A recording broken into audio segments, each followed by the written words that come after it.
Everyone's awake? All right, yes. Let's go. I'm going to throw this one. We're going to go on to the topic of e-begging.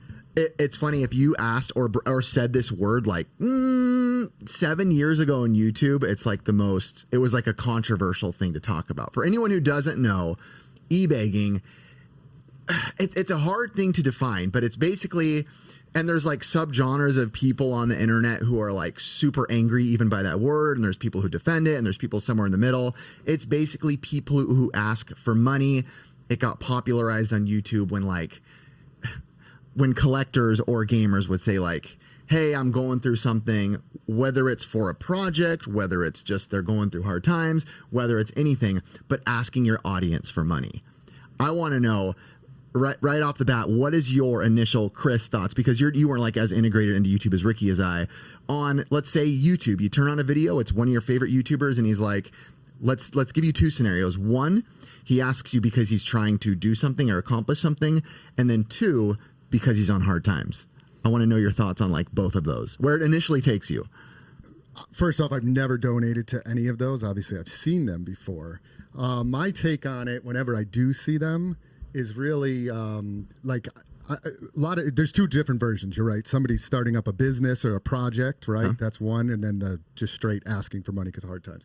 So for me, like I've started up several businesses, I would say.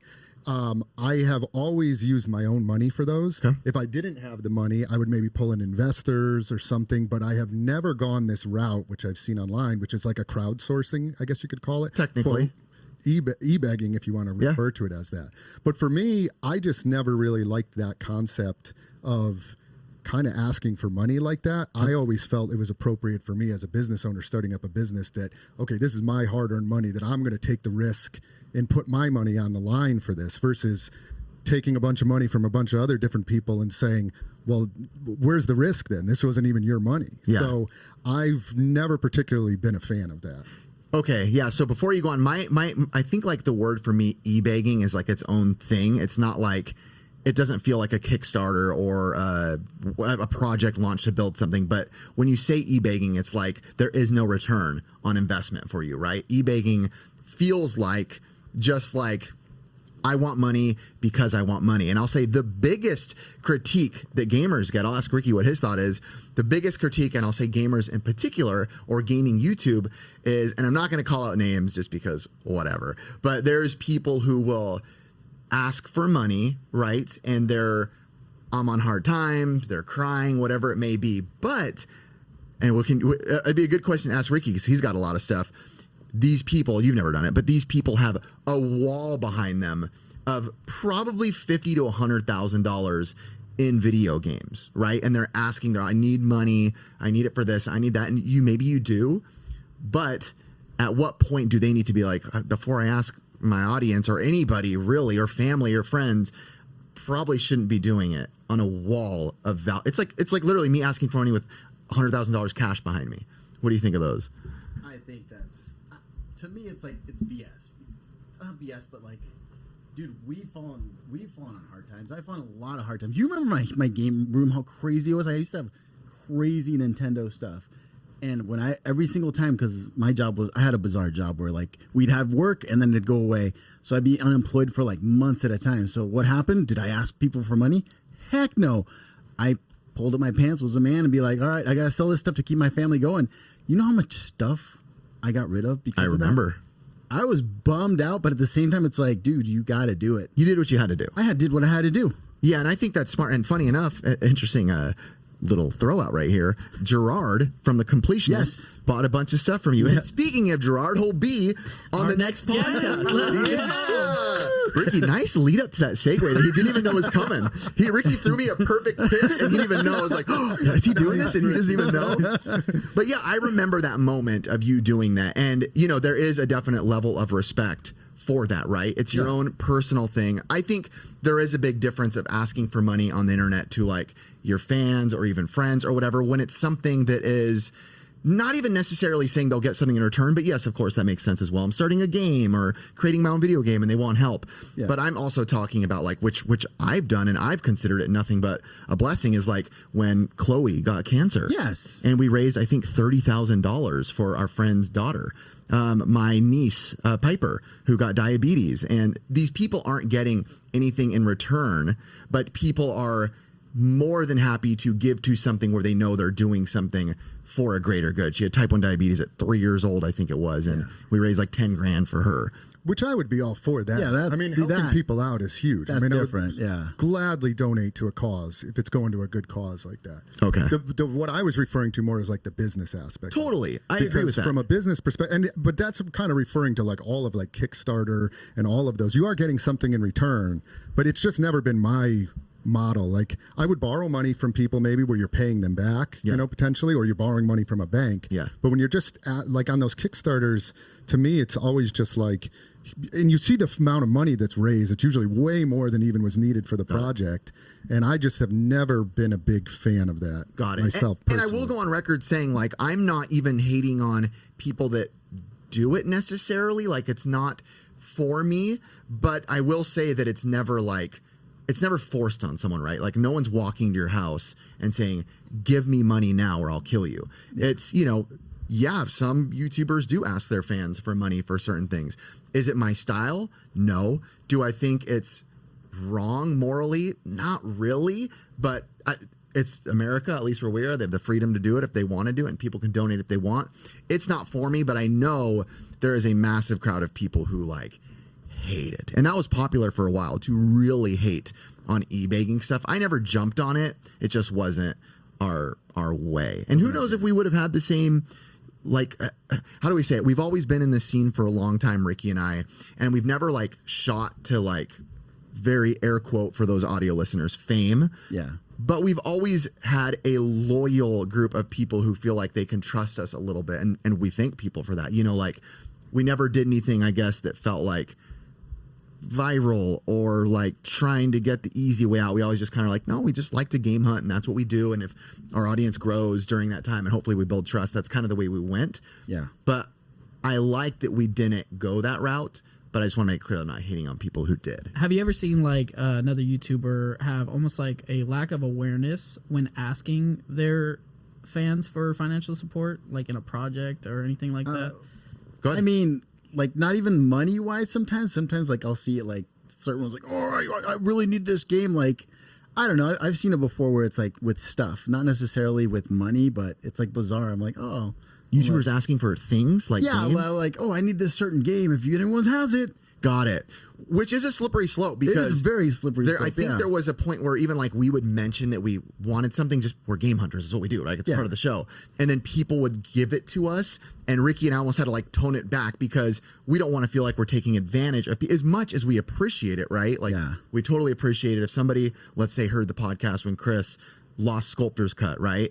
And someone wants to give it to you. Chris right now is like, yes, yes, Send me all the Sculptor's Cuts. But it's hard because you might feel like that. I'll take multiples of that. But I feel like after a while, you might be like, all right, like, I feel a little bad if everyone's trying to give you. And and in all honesty, please don't send me one. I'm okay with losing that. It's fine. Yeah. But yeah. And I think the harsh reality, too, of it sometimes is like, you don't really get to know the people that are doing these things, and it can feel manipulative even if you're not trying to be manipulative when you see them in real life or meet people in real life, and you quickly realize not everyone's in the same finance, you know, situations.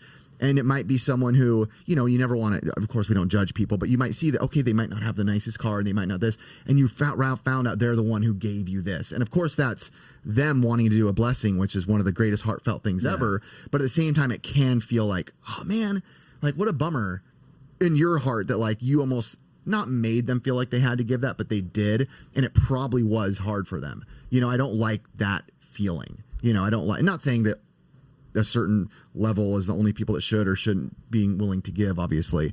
But I just know that I've had that experience before where I'm like, oh man, dang. I think like, whenever I've gotten to like that point where I haven't been like set financially and you've had to get rid of things, like it's just a sacrifice that all people have to make. And then eventually, like along the way, you might be able to rebuild those things that you've sold off just to get by. Yeah. But I mean, what about also in platforms where it can also be like Twitch, where people are sending tips, or like Patreon, where you're like a subscription of that sort? Like, what are your thoughts on those type of platforms?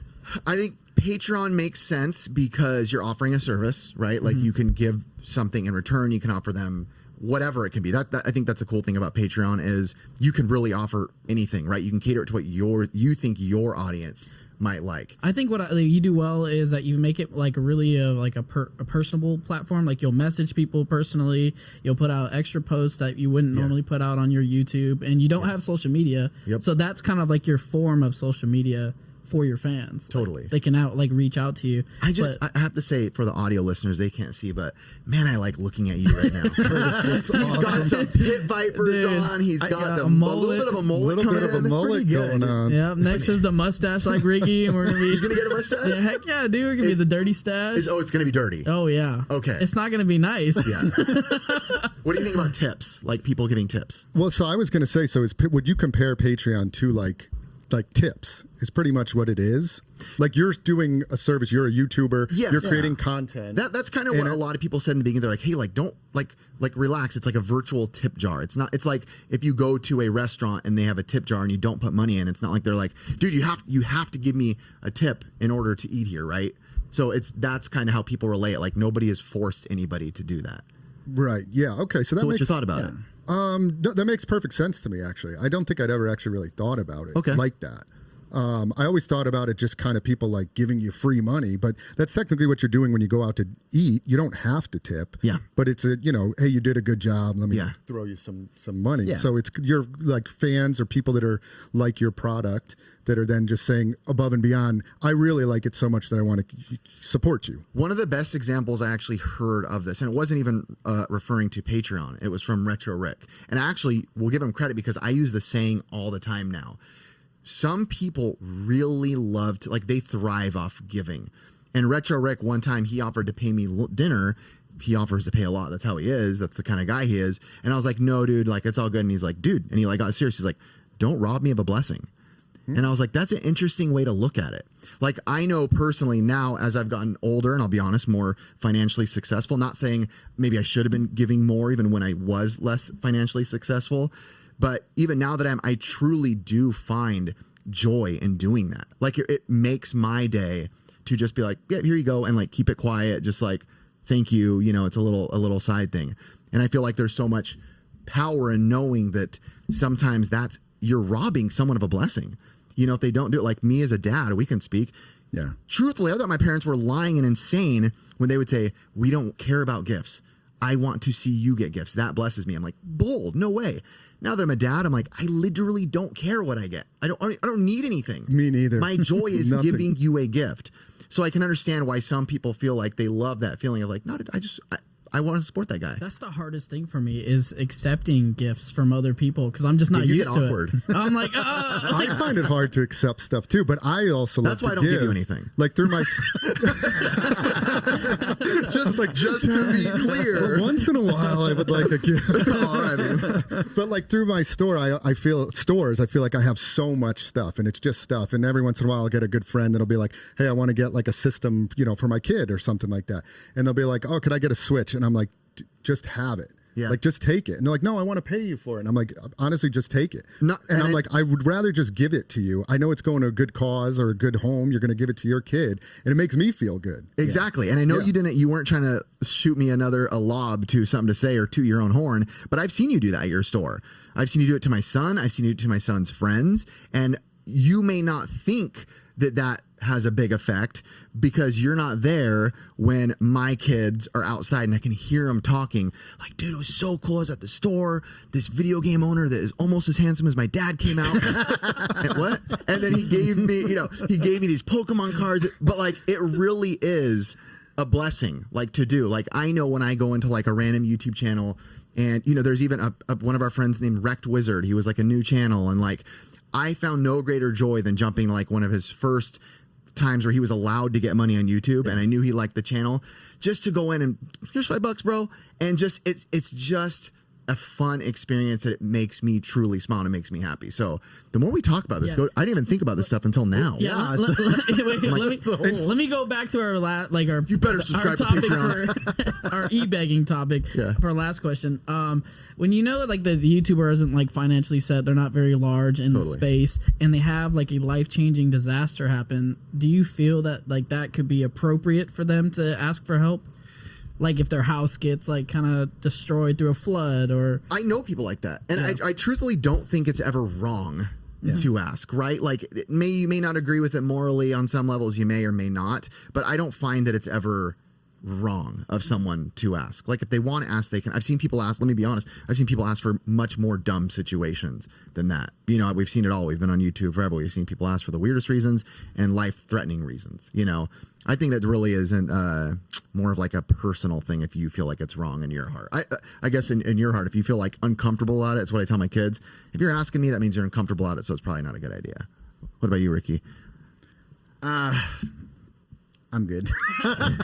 Silent Ricky. Yo, this is what happens. See, wait. That's for all you who come to me in the swap meet and go, let Ricky talk more. And I try to let Ricky talk more, and I look at him like this when the camera's on him, and he's like, don't ask, bro. Don't throw it to me. I got nothing, baby. I got nothing. Don't go to me. We literally went through the whole thing. I'm like, what do I say now? I'm like, we went through the whole thing. Good All on right, nodding, well, I Ricky. guess we're going to go on to our next topic, ranking Konami SNES games. Oh. Curtis said SNES right. Did I? He always says SENES.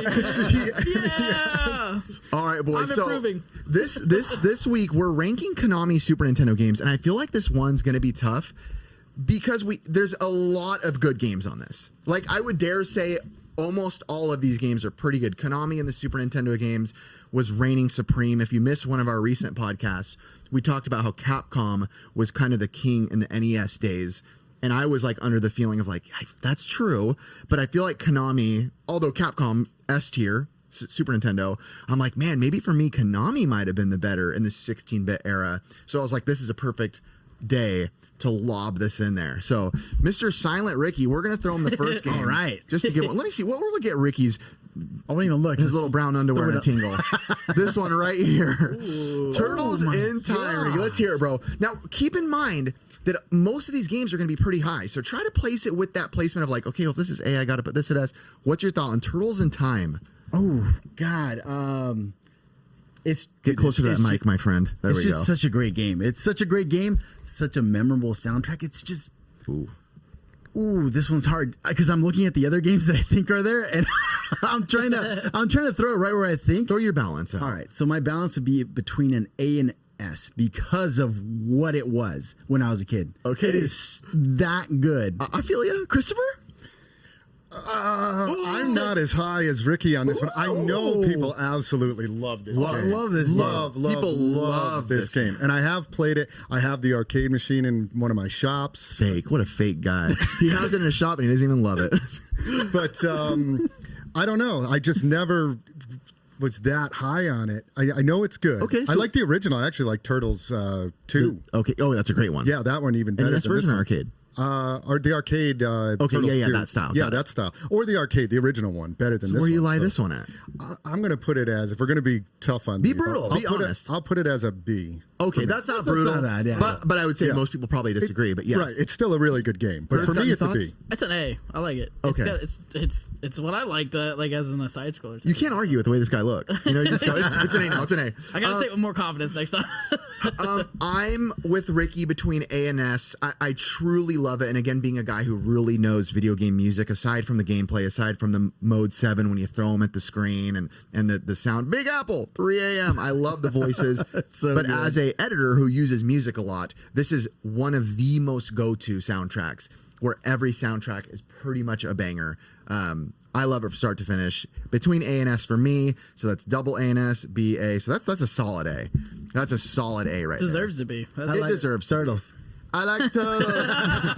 I don't. What a good one. My brain thinks Chris is going to like this game, so I'm going to shoot it to Chris. I don't know. It just seems like a Chris game. Zombie. Will you stop giving me design tips? Zombies ate my neighbors. That's so funny you said I would like this game. This is actually one of my favorite favorite Super NES you game. come off as a Zombies Ate My Neighbor kind of guy. I don't know why, I feel like you like everything that's a little bit darker. I do a little. Yeah, I do. Yes, which is why you hang out with Ricky. This is true. Went right over Curtis's head. A little bit. Curtis is like, I can't laugh at a brown joke while I look like this. The ultimate racism. Brett the Hitman Hart. Hey, baby. All right, sorry, man. I'm so wait. That's That's a Didn't mean to high interrupt you, thigh. Absolute S for me. One of my favorites. Absolutely love this game. Love the like dual player. Yeah. I love this everything about it. Love Ricky? S. Oh, you're probably not gonna like me, Chris. Don't do it, Ricky. This one, I liked it, but I didn't love it. I don't. It was one of the Super Nintendo games that I feel was a little overrated. Not a ton. It was great. Ooh, I love but it. it's at a C for me. I was gonna put it at a B. So Oh, you're no, you guys I are going didn't to mean to drag drag my you down. S way down. I didn't mean to down you down, brother. Well, I got this to say to you, Christopher. Hold on, let me stretch. Don't do it. Don't do it. Barely a C minus. Oh my God. No. I don't like it. I'm with Ricky. I put it this way. There was a period of my time where I thought I liked it, and I think it was like a nostalgia memory, right? I was like, I think I really like this game. I think even in videos back in the day, I was like, dude, I love Zombies Ate My Neighbor. Then I played it a few years ago, and I was like, I don't like this game. Oh my God. I don't know why. I don't even have an explanation for you. I think it's the stiff gameplay. I think I like that. I liked everything about it. And the soundtrack on this to me is awesome. I love the soundtrack. Well, too bad, my friend. CCBS. Oh, that puts you at a B? I feel like this is revenge. Heck yeah. That's the revenge of the Wii. It's like a C plus. To the Wii. Where does that put it? I would I say think it's it's at like a a below low a B? B. low B. Sorry, Chris. Dragged it down. I'll start on this next one. I haven't started yet because I feel like doing some praising. Ooh. Contra 3, The Alien Wars. Debatably, maybe not even debatably, one of the top 5 games I've ever played. I truly love this game. Contra is one of the greatest series of all time. I know you guys definitely agree with me on that. I think it is the definition of a perfect run and gun game. It's got music that makes you literally feel like you're in a war, like you want to go kick A and chew bubble gum. I mean, it is hardcore. Gameplay's perfect. Double weapons. Everything about it. I can perfect run it. I absolute S. Man, I'm with you on all of what you said. The only problem I have is this game was, for whatever reason, way too hard for me. Really? And it's crazy to me that you can perfect run this because I could never beat this game. Got it. I always struggled with it. I was always good at Super C, and I was always good at the original Contra. And then when this one came out, I was like, I don't know, I just couldn't do it. So as much as I love the sounds and the Difficulty graphics, pushes it down for you. It just pushed it down. So I would give it like a B for me. You're doing that because of Zombies Ate My Neighbors. I give it a solid D. You can't even do it to that. It's too good. I give it a B. Give it a go ahead, I would Chris. say like the familiarity with the music. I love the music to it. So good. It's great. And I would say it's about an A for me. I liked it. Thanks, brother. I liked it. I love shooters. That's for me. This one, because I love Contra. Like one thing I love is Contra, and this one is an S tier for sure. Let's This go. one is bizarrely Should have gone good. lower. The level where the mechanic alien's hands come to and he rips open the thing. So good. Oh, it's good. Plus, it has that top-down view. I mean, a lot of people hate it. I love the top-down but views it's in like, this game. It's different. They changed it. SSBA. That's A. Yeah, That's A. That's A. Okay, but is it above? Is it above Turtles? That's above Turtles, I I know believe. Chris is trying to go. He's like, I'm like, D dang, next should have time. gone lower on that one. He's an N64 bad dude. He's like, I'm going to get you guys back for this. All right, I'm going to throw out one that I'll be honest with you. I am not ultra familiar. Is anybody here ultra familiar with Metal Warriors? I am not. Played it, but I'm not. I don't even remember. So are we going to void this? This has I got to would be say, void. yeah, I would. it say might have to be voided. This is a We lose didn't play gamer it enough. card. Yeah, I have not played it enough. We do this out of respect for you guys. Instead of pretending like we know it, which I know a lot of YouTube channels would do, we'll void it and say we don't know that much about it. We don't want to ruin. If you love the game, we don't want to ruin it for you by pretending that we know. Delete. We've never We done weren't that. rich enough to own it. We have respect for ourselves. I mean, I'll be honest with you. I just only play like the main frame of games. So like, Oh, got it. if it's not like a main Fake title, gamer. yeah, We got it. Okay, we got it. Me and Caleb match up, baby. Me and Caleb matchup. All right, here we go. Ricky, why don't you, Dracula, give me an Xer on this, baby. This is Castlevania Dracula X for the audios. Dracula X. So this one, I love this one. It's really good, but as far as like one of my like if I compare it to other Castlevanias, this will probably fall between an A and a B for me. Okay, that's still great. Yeah, it's really good. It's a great game. I actually just got it for the PC Engine. So we're doing a B plus. You did. Christopher? Yeah, B plus. Sorry. I feel like Chris would like this because he likes dark things. If it has demons and Dracula, I love it. And people don't know we're recording this in a church. I do like this one. I actually think it was such a vast improvement over the earlier Castlevanias. Okay. Super.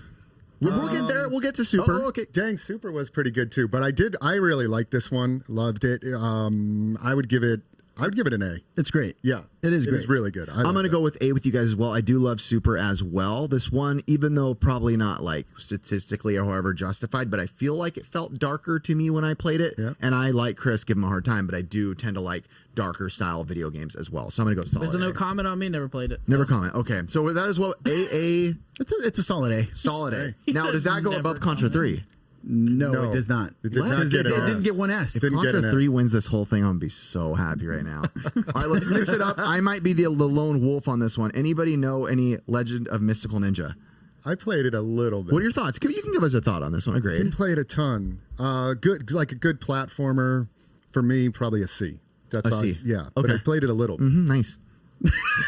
Ricky, what you got? He's mad. Big mad. It's actually a fun game. I think I enjoyed the N64 one slightly more, but this one's great. So I'm going to go with AB. Okay, AB. So solid, low A. Okay. So, I mess with Chris a little bit, but really it is like a solid B for me. Yeah. I really do love it. It's funny. Fun is like the cheesiest word to use, which Ricky used. It's like the most uneducated answer you could give, but that's really what I would just call the game. Fun. Yeah. It's a fun game. It's fun. The graphics are light. The music's light. There's no real intensity feeling to it. This character sprites have that round animation that feel bubbly and lighthearted. So solid B. I have good memories with it. Nope. Curtis is out. He's out. So that was it's a B. Solid B. Okay, we can't argue with a solid B. Nothing beats that. Let's go with Brutality. Hard game. I can start on this one. Adventures of Batman and Robin. So I'll say, speaking in terms of like actual game, right? Like, let's say I'm a game hardware reviewer and I'm a reviewer online. This game, technically speaking, is a very superior to many games in the scaling, the looks, the graphics, the animation, the sound, the level design. It changes. There's shooting. There's tons of different styles. It's a beautiful game, the way it's made from start to finish. And it's funny, I'm very good at these type of games, side-scrolling, beat-em-up platformers, but I really struggled with this one. So like you with Contra 3, even though this game is easily an A for me, I really struggled, and to this day with it, to where I really never found, I feel like, a full enjoyment out of it that I thought I would, because it was so hard for me. So I think that knocks it down. With how hard it was for me, I'm talking like I barely could get past a couple levels. I have to put it like at a C, even though I know that most people would rank it way higher. C for me. I would say that difficulty brings the enjoyment out of it. Like, I would love to like to tease a level. I like to tease my mind to like when I'm playing a game. It has to give me a little bit of a thrill. Have you ever played it? Yeah. I was hoping you'd be like, nope, never. No, yeah, I played this one. I would put it at like a B, just because it's like, it's enjoyable. I like the challenge of games. That's the whole point of playing them. If it's just easy to perfect, if just I could lying to our audience right now. Hold on, if I could just perfect around all these little cup games. Shut up, bro. Did you ever beat it? Huh? Did you ever beat it? I never beat any of these games.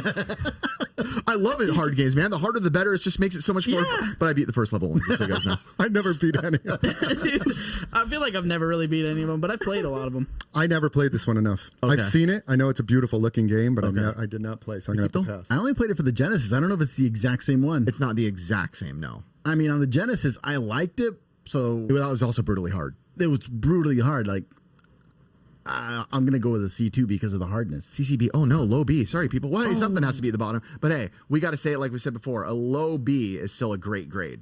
Right? It doesn't unjustify. I want to see a trash game, man. I want to see, like, there's different letters on this board, guys. Konami? I mean, there's like the Tough. obscure ones. There's like a lot of random shooters, and there's Axelay, which is great too, but it's really hard to find.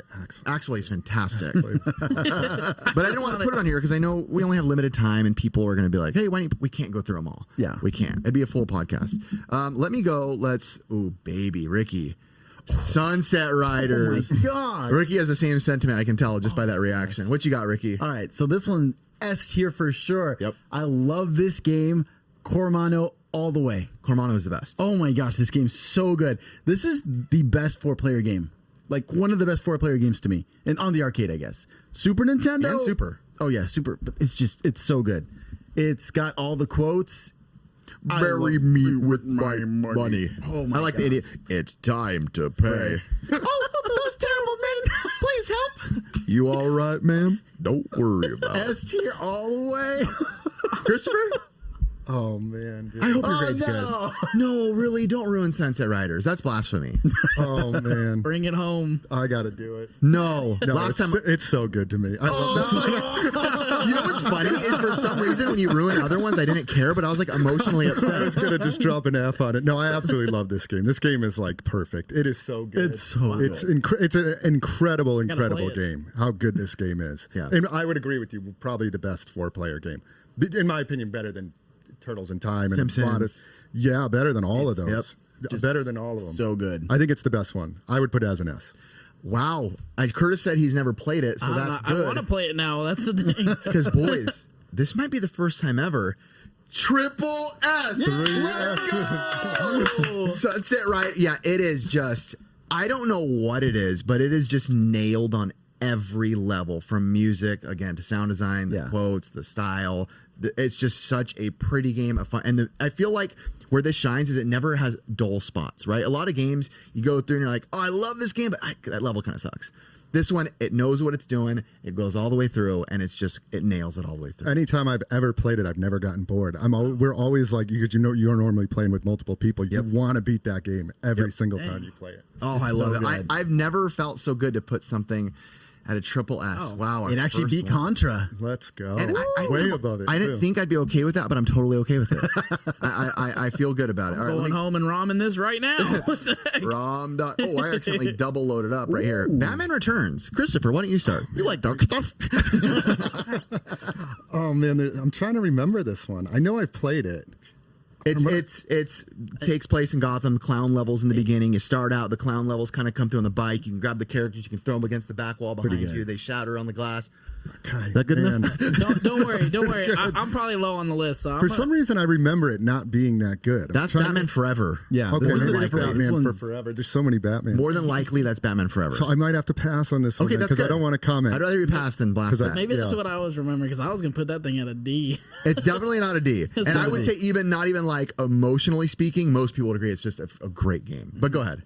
It's probably one of the best Batman games. This one and Return of the Joker on the NES are like pretty close side by side. This is a solid A for me. I like It's a the great original game. Batman on So NES. good. That game is incredible. The is first Batman. This one, if you have to play it again, So you might be it's thinking of the other really one. good. You're probably thinking of the other one. Okay. Yeah, I think I am thinking of Batman for You're forever. So I'm thinking gonna of Batman Forever. Batman Forever's garbage. I don't want to be like sounding stupid. I always do, but Batman Forever was garbage. That's Yeah. probably the one you're thinking So of. what did you give it? You rated it? A. Wow. Yeah, that's an A. I'm going to go solid A2. It does a really good job portraying Batman, and I think that's important because like the Batman and Robin game is fun. It has dark tones, a lot of dark tones, but it feels a little bit more fun. I mean, that's just the honest word. This feels a little bit more grim. And it has that music that's just very low key.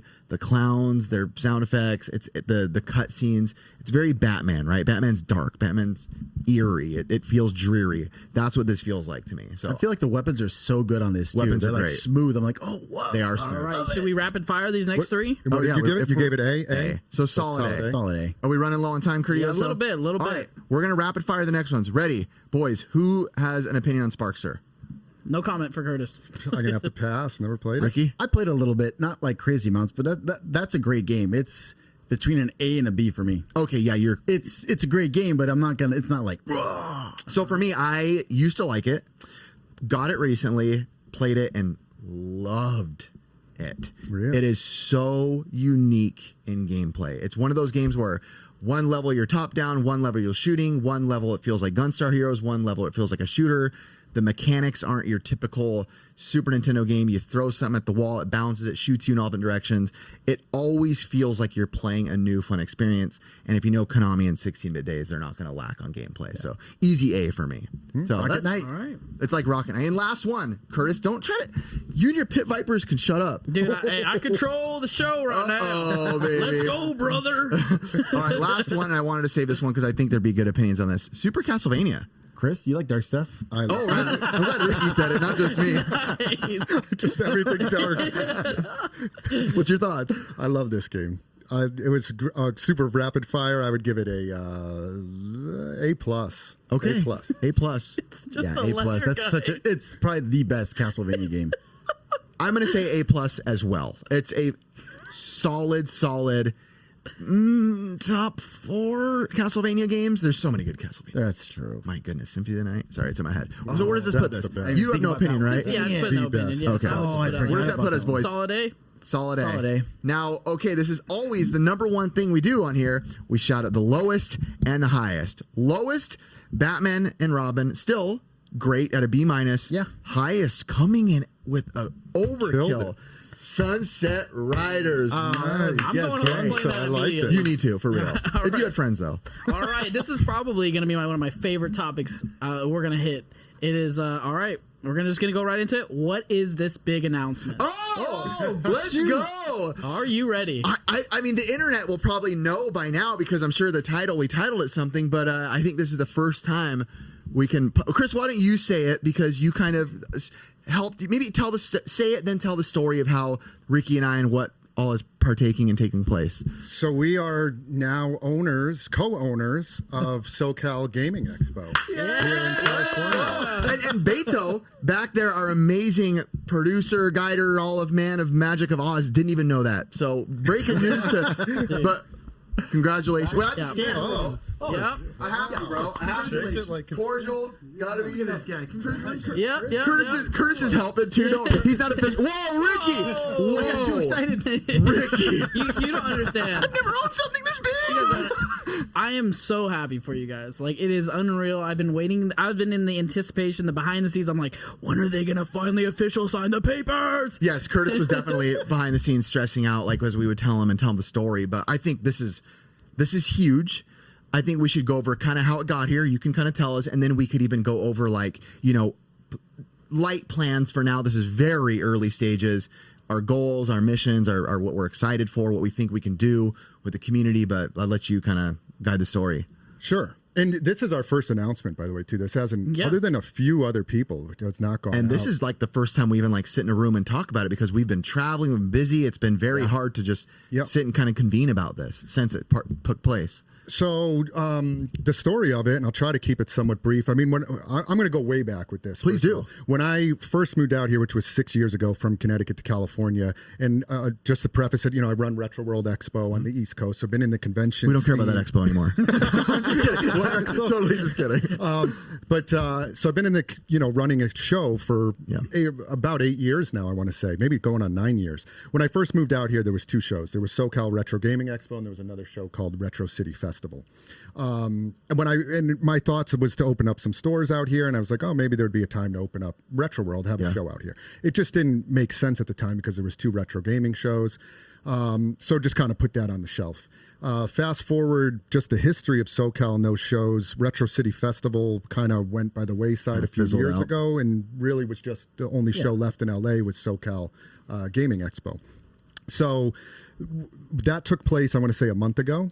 Yes, about a month ago. And you guys were there. Obviously, Curtis, you were there. I came the last day, wanted to check it out, kind of check out the scene. Ended up talking with Jay, who's Jay with the Game Chasers, who was the current owner of the show. In case anybody didn't know, yes. Yep. And great guy, by the way. I've had a long-standing relationship with Jay. You guys have. Long time, and, I would consider him a friend. And I've always just chatted with him at the shows because we're, show owners. He runs Retropalooza, and so we'll just talk general show stuff. Nothing really came up at the show about a possible sale of it, but I kind of was just kind of hearing how his take on the show and how things were and stuff like that. Kind of got the impression it was a little bit of work coming from he lives in Texas, so he travels to California. So about a week after the show, I just reached out to him and just asked him straight up. I just said, "Hey Jay, would you be interested in possibly selling SoCal Gaming Expo?" And he replied back and he said, I hadn't really thought about it, but potentially I would. And he said, "Let me think about it." And he thought about it. I got a text from him a couple days after that, and he said, I think I would consider selling it. And we got talking about maybe his reasons why and what he wanted to focus on, other things in his life. And so with any negotiation like this, obviously a big discussion. Yep. We came up with the price, and at that point I was thinking, okay, well, I'm just talking with Jay. How can I put this on? Because I have a partner, who I should mention, who's also involved in the show as a co-owner, Lance Cortez, who's been a partner of mine with Retro World since the beginning. And I think it's good for the community to know that he is Lance from the video game years, from video game years, and from Retroware TV, video game years. You've seen Lance. If you've been around the scene for a long time, Lance is a part of the scene. He knows what he's doing. He knows what he's talking about. It's not just some random, like, hey, Bill, you've never met him, never heard of him, but he has an important role in this community. Awesome guy. He's been an awesome partner of mine, and we've put on Retro World for years. So I talked with him, see if he wanted to be in, and then I had always thought, if this was going to transpire right away, I thought, okay, between knowing you guys for the last several years and working with you on the podcast here, I couldn't have thought of anybody better to come in as a partner than you guys collectively. So proposed it to you guys. You guys seemed very interested. We kind of all came together as Voltron to form a team. I was thinking like the Power Rangers. But Power Rangers. Actually, like Voltron more better. Like Captain Planet over here. Captain Planet. And so we went through all the finalization of contracts, and this is our first announcement. And like you said, the very, very early stages of what will be quite a bit of work, putting the show on, have a lot of plans for bringing new stuff to it. You guys are going to have all sorts of ideas and elements that you're going to want to bring to it. So it's going to be an awesome, awesome time. Yeah, man. It's unbelievably exciting to me that this is happening. So thank you again for bringing us even in, or even the idea of wanting to bring us in. Yeah. And, it was when you brought it to me, it was so unexpected, but it was one of those things where the minute you said it, it was like, wow, this makes sense. Like, wow, I'm really interested. All these thoughts were just completely positive. Me, my deciding factors in life is, talking to my wife, I go and pray about it. But it was just like, everything was like, yes, yes, yes, yes, of course, why not? And Jay's done a great job, of course. Never want to talk down any of the things he's done. He's done great there. But as you know, with anything, when you're taking something over and it becomes yours, we're just racking our brains with so many ideas, so much excitement. And one of the biggest moments that was like, whoa, to me is like, we've been doing YouTube in this community, quite literally with the SoCal retro game hunting scene for 12 years on YouTube, that it's crazy that all these people we've hung out with for 12 years that have been part of our community, like if you would have told me that when I was a kid or when we started YouTube, that we'd be co-owners, all of us own this together along with Lance, of the SoCal retro game hunting convention where thousands and thousands and thousands of people go, I wouldn't have believed it. Like, there's no way, right? This isn't, running like a small event or a gathering of some sort. This is which, by the way, those are all great and very beneficial to the community. But this is such a big scale thing that, like, I immediately told my brothers. They were freaking out. Like, there's no freaking way. Like, this is the coolest thing ever. We even got like emotional. We're like kids playing Nintendo together. It's like, dude, like, this is what we're doing now. Like, I think it goes so much beyond the feeling of successful YouTube. And, I think we could say we've had success on YouTube, with this podcast and the main channel. But this feels like such a different reward because it's like in person with the community, with these people that we've known forever.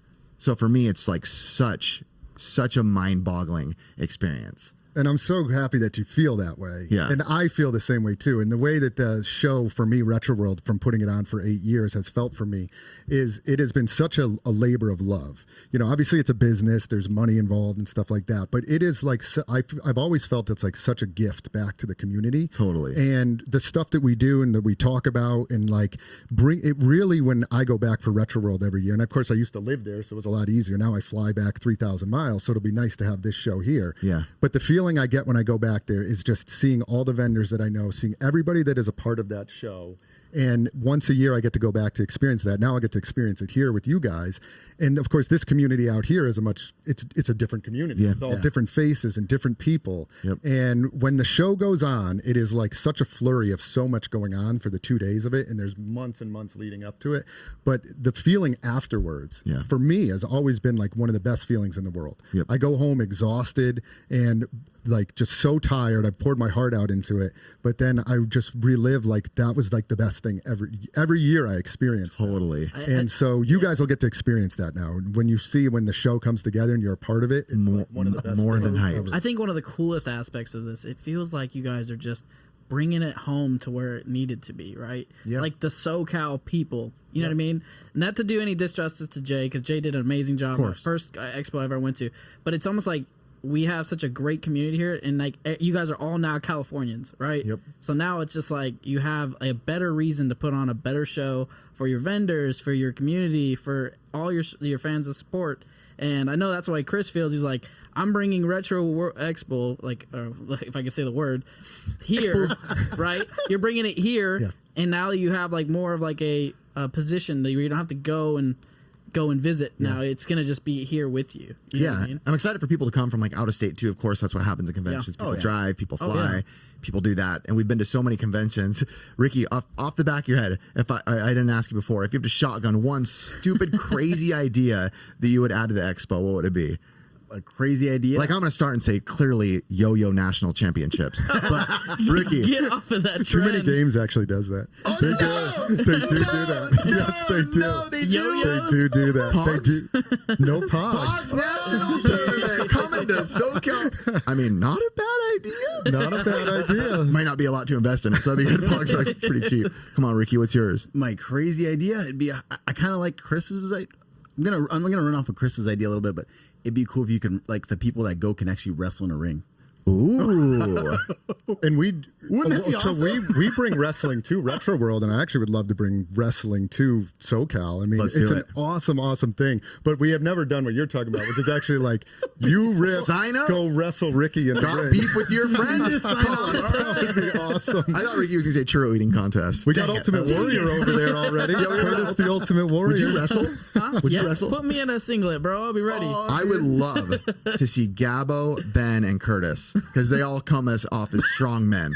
I want to see those guys fight. Ben is probably pretty strong. Oh, not gonna lie. He's yeah, probably he strong works guy. out. I'd love to fight Phoenix Resale and Retro Rick. I would Oh my smoke God. The them, fight of the strong. but I would love to see it. I think one of the questions I have is like, what type of dynamic that you think that you can bring into the expo, like now? Like, what would be your difference coming in? So right away, I mean, and this is just again, Jay ran an awesome show. Not to knock that at all, his show, and well attended. I mean, when you went to SoCal last year, very Lots of people were there. well Good attended. numbers. Amazing vendors, so many games there. There's a lot of things that we've done with Retro World, and you'll see at other shows that I would love to bring in right away. Expand the arcade, expand what we call esports, but just tournaments in general, whether it's newer fighting tournaments, old school fighting tournaments.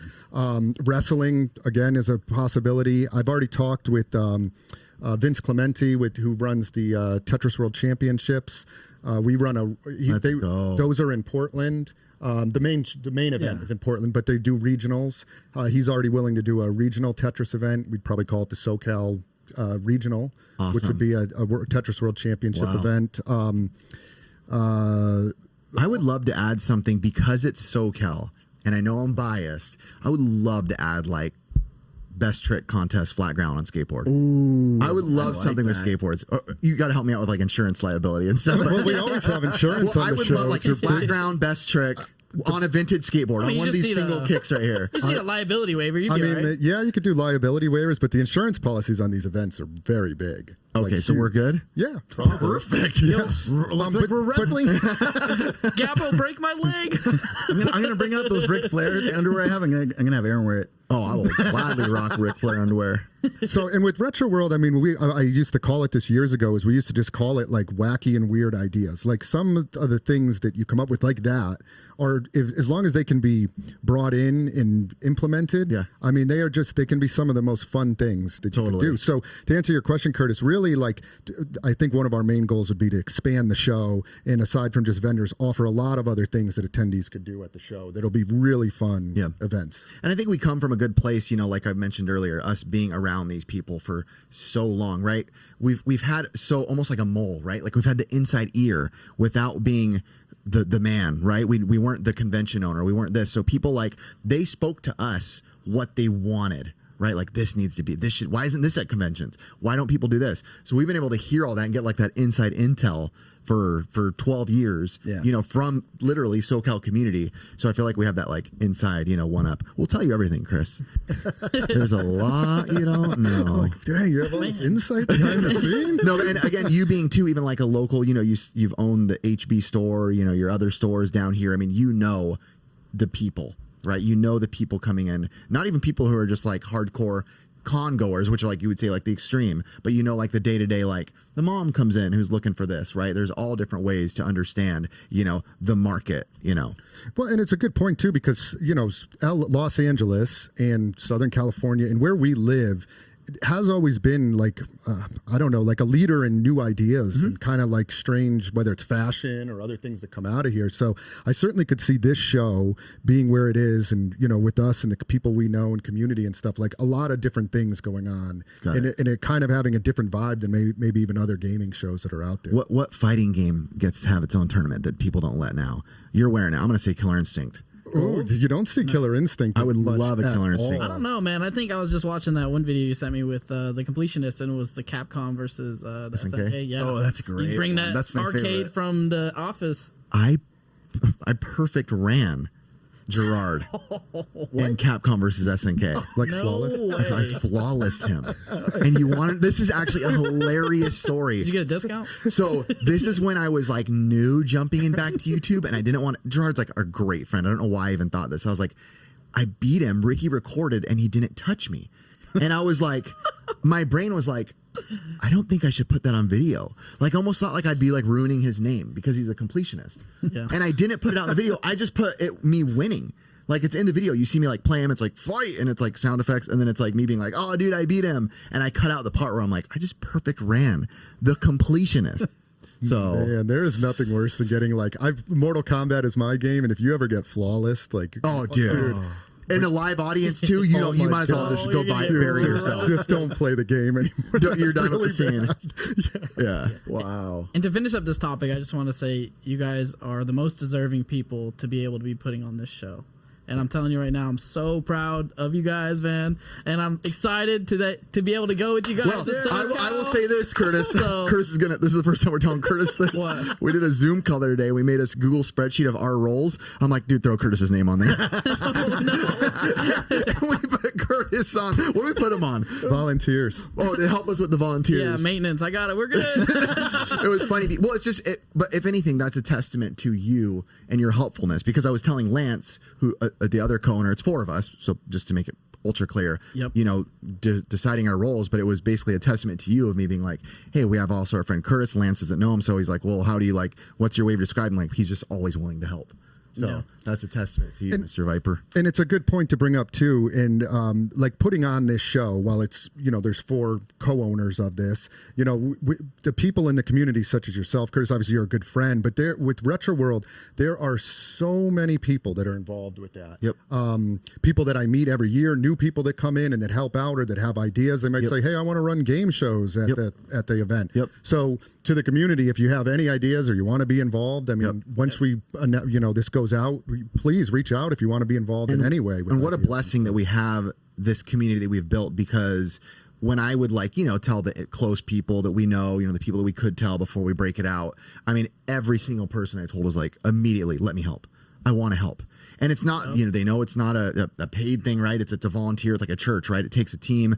I even say with family members when I'm out with, your kids and someone's misbehaving, it takes a village, right? And it's no difference. It takes a village to raise something, right? Whether it's a kid, whether it's a podcast, whether it's anything, there is teamwork involved. And same with this. Dude, what a feeling of chills talking about it finally. Like I know, man. I really, and I like to put my best foot forward and stuff. And I really hope in this, I'm going to speak it, that we're just going to, not for our sake of pride, but just be the coolest thing for people to, not just specific to SoCal. Anybody who wants to fly on down, Ricky said he'll cover anybody's flights in the community. Anybody. We're going to close it out right there. No arguments. All right. We're going to go on to our next topic. One of our favorites, agree or disagree. I was wondering where this was. I was like, where's my good old agree or disagree? I wanted this. I've been waiting. I like the battle. Oh, I brought an extra one. I'm sorry, Curtis. I know you're you can't play, the man. Lone Ranger. The Lone Ranger. Oh, man. All right. I hope that we can have some good conversations right now, boys. Curtis, slap those on us. Oh, again, always got to say for audio listeners, thank you for listening. And we're holding up signs, a thumbs up, a thumbs down. Curtis is going to read a statement, and we will let you guys know what we are doing and if we agree or disagree with what statement he tells us. And we have not seen these. Curtis, let's hear it. Retro games have a bigger impact than modern games. Retro impact have a bigger impact than modern games. How far are we going back with retro? Retro, as big as you want. I'm going to say thumbs up. I'm going to say yes. Wii? Thumbs up for Rick. The Wii is trash. we got a three-peat over here of thumbs up. Why don't you go ahead, Chris? I heard you kind of saying how far back. I just remember growing up with games. I mean, it was. I mean, honestly, when I was a kid, it was like the Atari was out. Okay. And the impact that has had from just people like even being like, "What the heck is this?" To like all the way up to say Nintendo 64. It was just so impactful on our lives, and not that the newer stuff isn't impactful on the kids' lives, new kids' lives, or younger kids' lives. Kids on the block. I was like, okay. But I would maybe compare it to like the car coming out. Like if you went from a horse and buggy to all of a sudden having an automobile, a motor, that's like so impactful versus the early 1900s cars to where we are today. Yep. Not as impactful. So that I would compare it to that. What do you think is the most impactful game, Ricky? What's the most impactful game? What game do you think is most impactful to? You want me to? I think, Sunset Riders. I'm just kidding. I honestly think one of the most impactful games. I mean, it's not my favorite game. It used to be like one of my top things.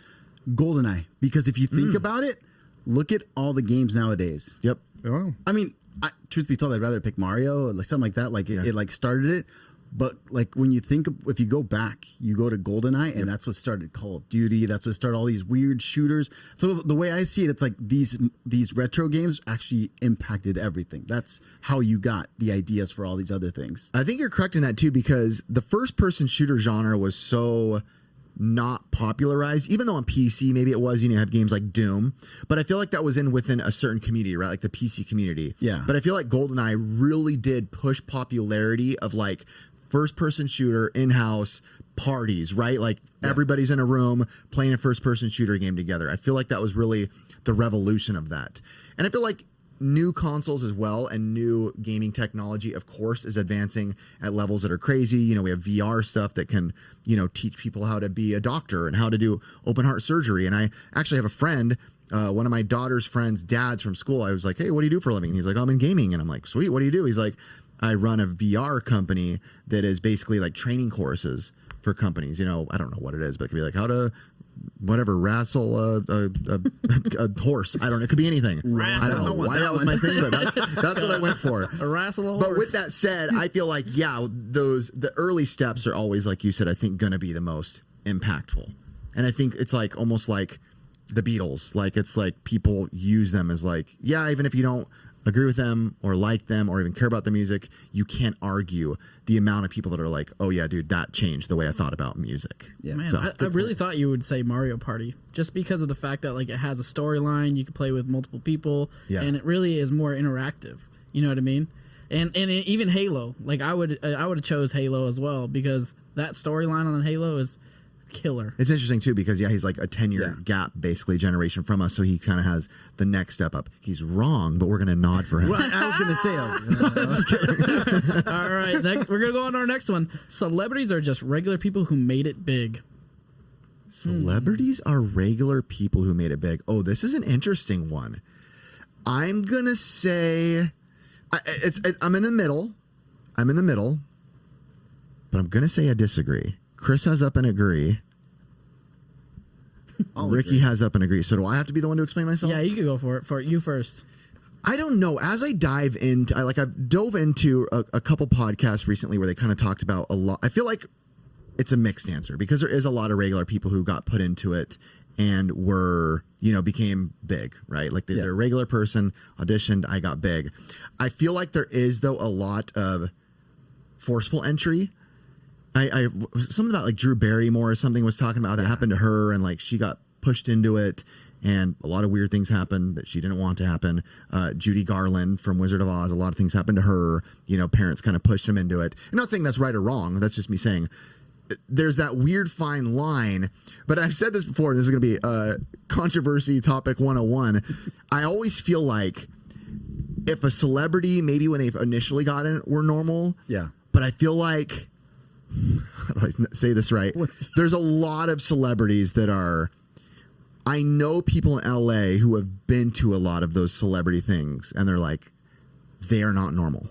Yeah, they're demonic, dare I say. Some of the stuff. We have a friend, actually, so we used to know him. It was this guy named Richie the Barber. Literally Google him. He literally is a barber. He's local. So my friend went to church with him back in the day. He fell out of all that. He became a clown. That's quite literally. Anybody who doesn't know him, he's implants, tattoos. He's an actual clown now. He was cutting hair in Fullerton. We ran into him during an episode in Fullerton. We were filming a video. Talked to him a little there. Recently, I think he got saved, which isn't part of the story. But he was saying, too, that like he went to a couple Hollywood things. And he's like, these are all actors you know. They're all the most famous actors you know. And I literally, coming from a guy who's an actual clown, am uncomfortable saying the words of the things they do there. And I was like, that's crazy. Actually, you can see some of those stories on his YouTube channel. He actually has one. Yeah, I've seen a couple. And it's funny because like I see his van all over town. You've seen his van too? I just saw it the other day, and I was like, "Who the heck is this guy?" I pulled up right next to it, and I was like, "Whoa!" He actually cuts like Steve-O from Jack. Is he like a famous barber? Yeah. Is that what he is? Yeah. Okay. He became a clown. Obviously, that's going to build you some sort of attention, whatever there's notoriety or good. But he got celebrity limelight because of that, and then I guess apparently he became obviously really good at what he does. He's got very crazy stories. It kind of goes from the dynamic of being reformative and going through some of these like satanic rituals that he's been to in some of these situations, and he's like, it was beyond him. And you listen to his stories, they almost sound fake, but it's like you can see the fear that he had in his eyes, even with that full tattooed face and everything. You can't cover the fear. No. What about you guys? I mean, my take on it is that they are just regular people. I've never been like starstruck anytime I've met a celebrity. I mean, I know some people are, but anytime I've happened across one or met one, to me, they're just regular people. I'm like, you're just a human being like I am. You have the same fears, you have the same doubts, you have the same uncertainties. Everything about you, yes, people might know who you are more, but I don't feel like they're not just regular people. Got it. I'm not sure about the stuff like behind the scenes stuff that goes on. Of course. And none of us really are. No. None of us actually are, right? We're not there unless I was there and I could literally be like, yes, I saw that. We're just telling you the recollection of his events. Not ours. Richie, you want to be on our actually, I bet I could get him. Yeah, he is local, like I said. Let me go down that wormhole another time. We'll see if we can get there. But that's my take on it. Yeah. Just regular people. Yeah. Okay. And just again have the same stuff we go through. Ricky, I think it's the same. Like I always saw like what's his face? Wow, I literally thought of his name and now Keanu Reeves. Like I just see him as a normal guy. Like and some come off so much more regular. Yeah, exactly. So that's like another thing. Like some are just they're born into it, like Drew Barrymore, but some just seem like they just rolled out of bed like, I made it. Can we all agree that I think Adam Sandler is probably the most normal? Yes. Oh yeah. He's like at IHOP and like won't take cuts. He's like, no, I'm in line. Dude was in Lancaster and like In and Out, and people going up to him and he's just like, yeah, I see clips of him on like YouTube where he's like rolling Playing up and kids are basketball. filming. They're like, he has no security around him. He just strolled him. He's like, can I have next game? Like, sure. And he's just balling with kids, like, whatever. And I'm like, I think I've said it before. My buddy used to play ball with him up in Santa Monica. really? Yeah. He's actually really good at basketball. Yeah, he would go down to the courts there, and I think he was traveling in or something, but he would play, whether it was Venice or Santa Monica, he would be down there just playing. Just regular. Wow. Yep. That's awesome. Wow. Okay. All right, I we're like gonna it. go on to our next one. Original cartridges are better than CDs-based games. Absolutely. Thumbs up. Yes. Cartridge over CD. Ooh, Mr. love Thinker. No, because I know There's Chris not is a lot of dark games with cartridges. I was just Oh, yeah. I think I'm going to agree with it. Yeah, because I was like, dang, Switch is so good, but I'm like, it's a cartridge. I'm going to go over, not even necessarily, okay, well, so there's two levels. There's the actual games, right? So do you Yeah. prefer more retro games or newer CD-based? And then the other argument is actual physicality of them, right? Yeah. CDs, in the case of CDs, suck. As far as, I mean, you could look at them wrong and they're scratched. Yeah. Cartridges, I used to watch videos of this girl named Rinri Game Yeah. way back in the early YouTube, early retroware. And she would do these tests where she's literally boiling Super Nintendo games, Genesis, throwing them up in like 100-story buildings, like running them over and like still play. As long as those pins were protected, still good. You know, it's like cartridges, a little piece of shell of itself. It's like, play, go. CDs? No. If you have a quarter in your pocket and put the CD in there, it's either going to crack, break, or scratch. And here's the thing: there's also disc rot you have to worry about nowadays. Oh, disc if rot. You get into disc rot, there's no way to bring that back. When I think of like cartridge, maybe like the one downside, I think of like the Game Boy games that require batteries. But even then, all you have to do is replace the battery. I didn't think about that. Chris suffers with crotch rot.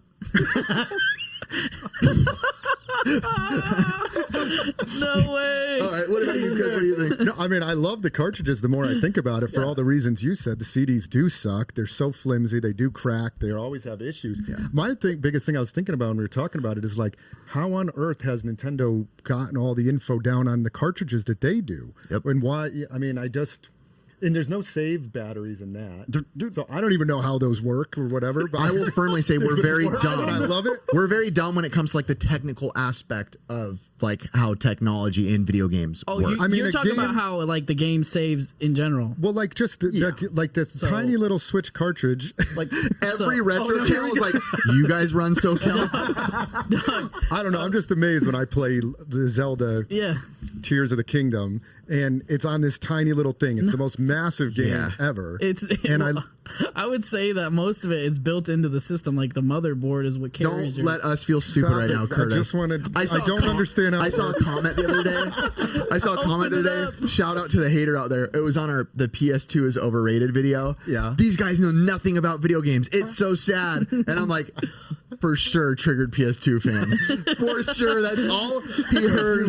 Selected hearing. best ever. And it was like, these guys suck. All right, what's the next one? All right, the next one is YouTubers should get real jobs, quote unquote. Oh, ooh, that was huge. Man. Yeah, That Chris, should have been get its a own job, topic. dude. I'm gonna say, wait, say that again. YouTubers should get real jobs. Yep, quote unquote. Thumbs Yep. down.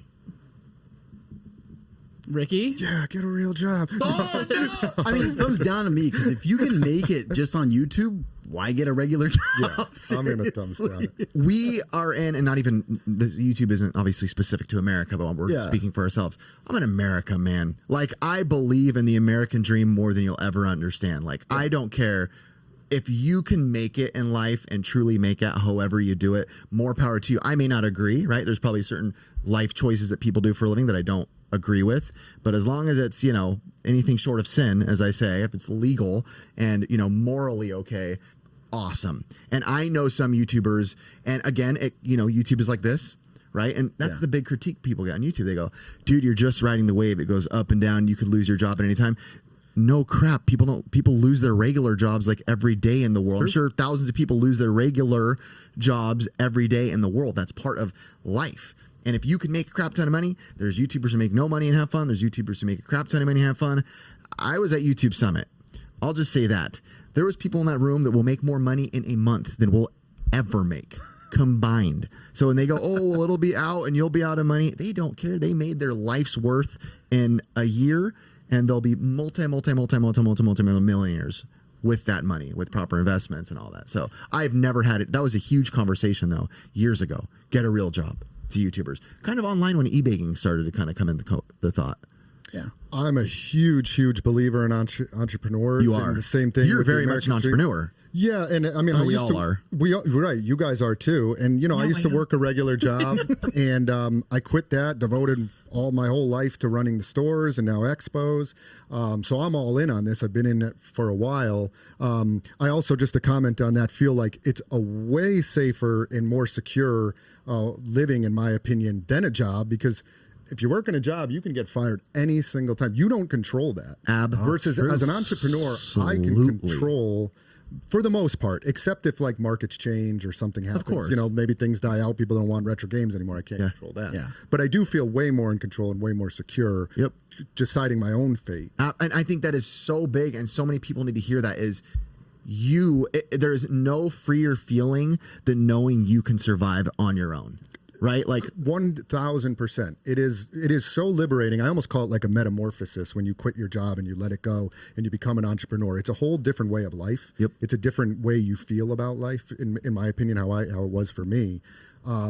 So, yeah, I wouldn't change it. And that's really not talking back down on. No, never. I don't do that. Not. No, Yeah. People that work, and if you have a job, I mean, you might have the best job, you might have the worst job. You're still getting by. It is what it is. It might be fine for what you do, But for me as an entrepreneur, I've never had a better experience than owning my own business. For me, of course, it's been awesome. And yeah, I don't want to talk down ever on anybody's work ever, because I truly believe the quote unquote, again, real jobs out there are literally run the country. Electricians, foremen, linemen, people are literally keeping our energy cycle going. Right? What would happen if we lost the people who run the electrical industry? Well, that's it. There's literally no other job. Your job would be out. My job would be out. YouTube wouldn't be a thing. Yes. It all requires power, energy, people building buildings, the men out there who are, building with swinging hammers in the 40s, hanging by no wire. Those are, so there's no hate on it. But yes, of course. And I think one thing that I have found very freeing about, I do work a day job. And I like how I was talking really highly about electrician people, because that's the industry I'm in. But at the same time, I do have, I have my own successful business, my own corporations, all this stuff. I run it own. I will say that my level of income that I can earn is much, much, much higher and vast doing my own thing. Right. It always is. It's not even close. Because there is no limit to what I can make, right? And I say this with all respect in the world. When people say, how much you make, I always say I don't want to go on that, but it's very successful now. And it's because I am willing to make that much money. Yeah. And I've told my wife even last year when the New Year's, what's your new goal? And I said, of course, family, this and that. But as far as finances go, I want to make this number, even more than I made, which is a good number. And I can do that because at my day job, I can't go, boss, but I really want you to get me there. He'd be like, I can't. Yeah, and just one thing I would say in regards to it too is, like, when I left my job, I used to be a long time ago in commercial real estate. You can make a lot of money in commercial real estate. For me, why I wanted to own my own business and was not so much the money, it was more about my time. I always felt when I was working for a company that I was way to make me look bad. 10-minute speech about money. It's like family. I'm like, dang it. Well, that's essentially what businesses do. They buy your time. Right. So when you're working, you're selling your time, right? If you're hourly or salary or whatever, you're selling your time. And it's not that as an entrepreneur you don't work a lot. It's a ton of time. Oh no, it's all your time. Dare I say more time? I will say this right now. My friends who, and I won't even call it names, very successful YouTubers. I am friends with people who have very successful day jobs, real jobs, very successful YouTubers. I will say that I know what both of those people are doing during their time. The people I know who are running their own businesses and doing the YouTube stuff are working nearly every minute of every day, because they're determining how much money they can make. So there is no, I'm off. There's no such thing. It never ends. There is no I'm For off. me, it never ends. It's just a matter of how much, when I want to turn it off and turn it on. Exactly. And that's the difference, is if you're working a job and it's like, oh, you got to be there at 4 o'clock. You're not in control of that. You have to be there at 4. If today I was like, you know what, I'm just having a bad day. Like, I don't want to work today, or I'm not feeling right. I can just be like, I'm going to take a couple hours, or I'll take the day off or whatever. That's what I always wanted, was just the control of my own time. I had a guy, and I will not name names. I worked in a nuclear power plant. I was a nuclear business professional, and still in part of what I do now. There was a guy, and it was in our guidelines. This is just the power of not working for yourself. We were in a business meeting. In the meeting, in a meeting in a room like this, and we were having a conversation, a meeting. Guy fell asleep like this. I see my boss reach out, do a text. 2 minutes later, security with AK-47s walked in. That was your last day of work. You're out. Jeez. Whoa. That intense. Because it was such a high-profile job that everything is very discreet. Again, I've said it before, I had to swear in the Bible at that job, which is very weird because it's not like a Christian company or anything. But it was very like, these are the rules. He fell asleep. That was in the rule book. He's out. Whoa. Last day of work. Go home and tell your wife, sorry, I fell asleep for 2 minutes. Yeah, that sucks. Man, we should have made that a whole topic within itself. Anyway, I got time for one more. Okay. I think this is going to be a good one. Let's hear it.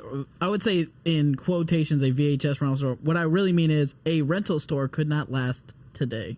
Ooh, a strictly rental store. Yeah, because I would say Like a games. Blockbuster. Yeah, because I can't say VHS. I mean, who really, if it's just VHS, it's not going to last. So a media rental store could not last in today's day and age. Yes. I will say a thumbs down.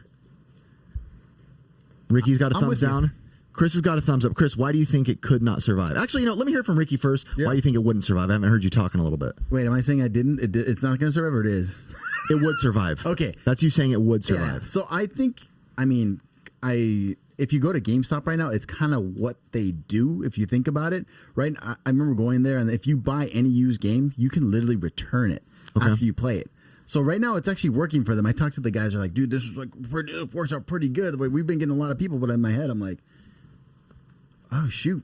Now that you say it, they're not making any money. So let's Ricky change it just back. switched it Oh shoot! on the spot. Well, if I have to vouch for that, then I'll say that I fully, going on our last conversation, I think that the right person with the right brain, the right skill set of ingenuity and thought process could come up with a way to be a successful rental store. I don't know what that is. I do not know, but it'd be like us being handed. I would like to think myself, I'll put us into it.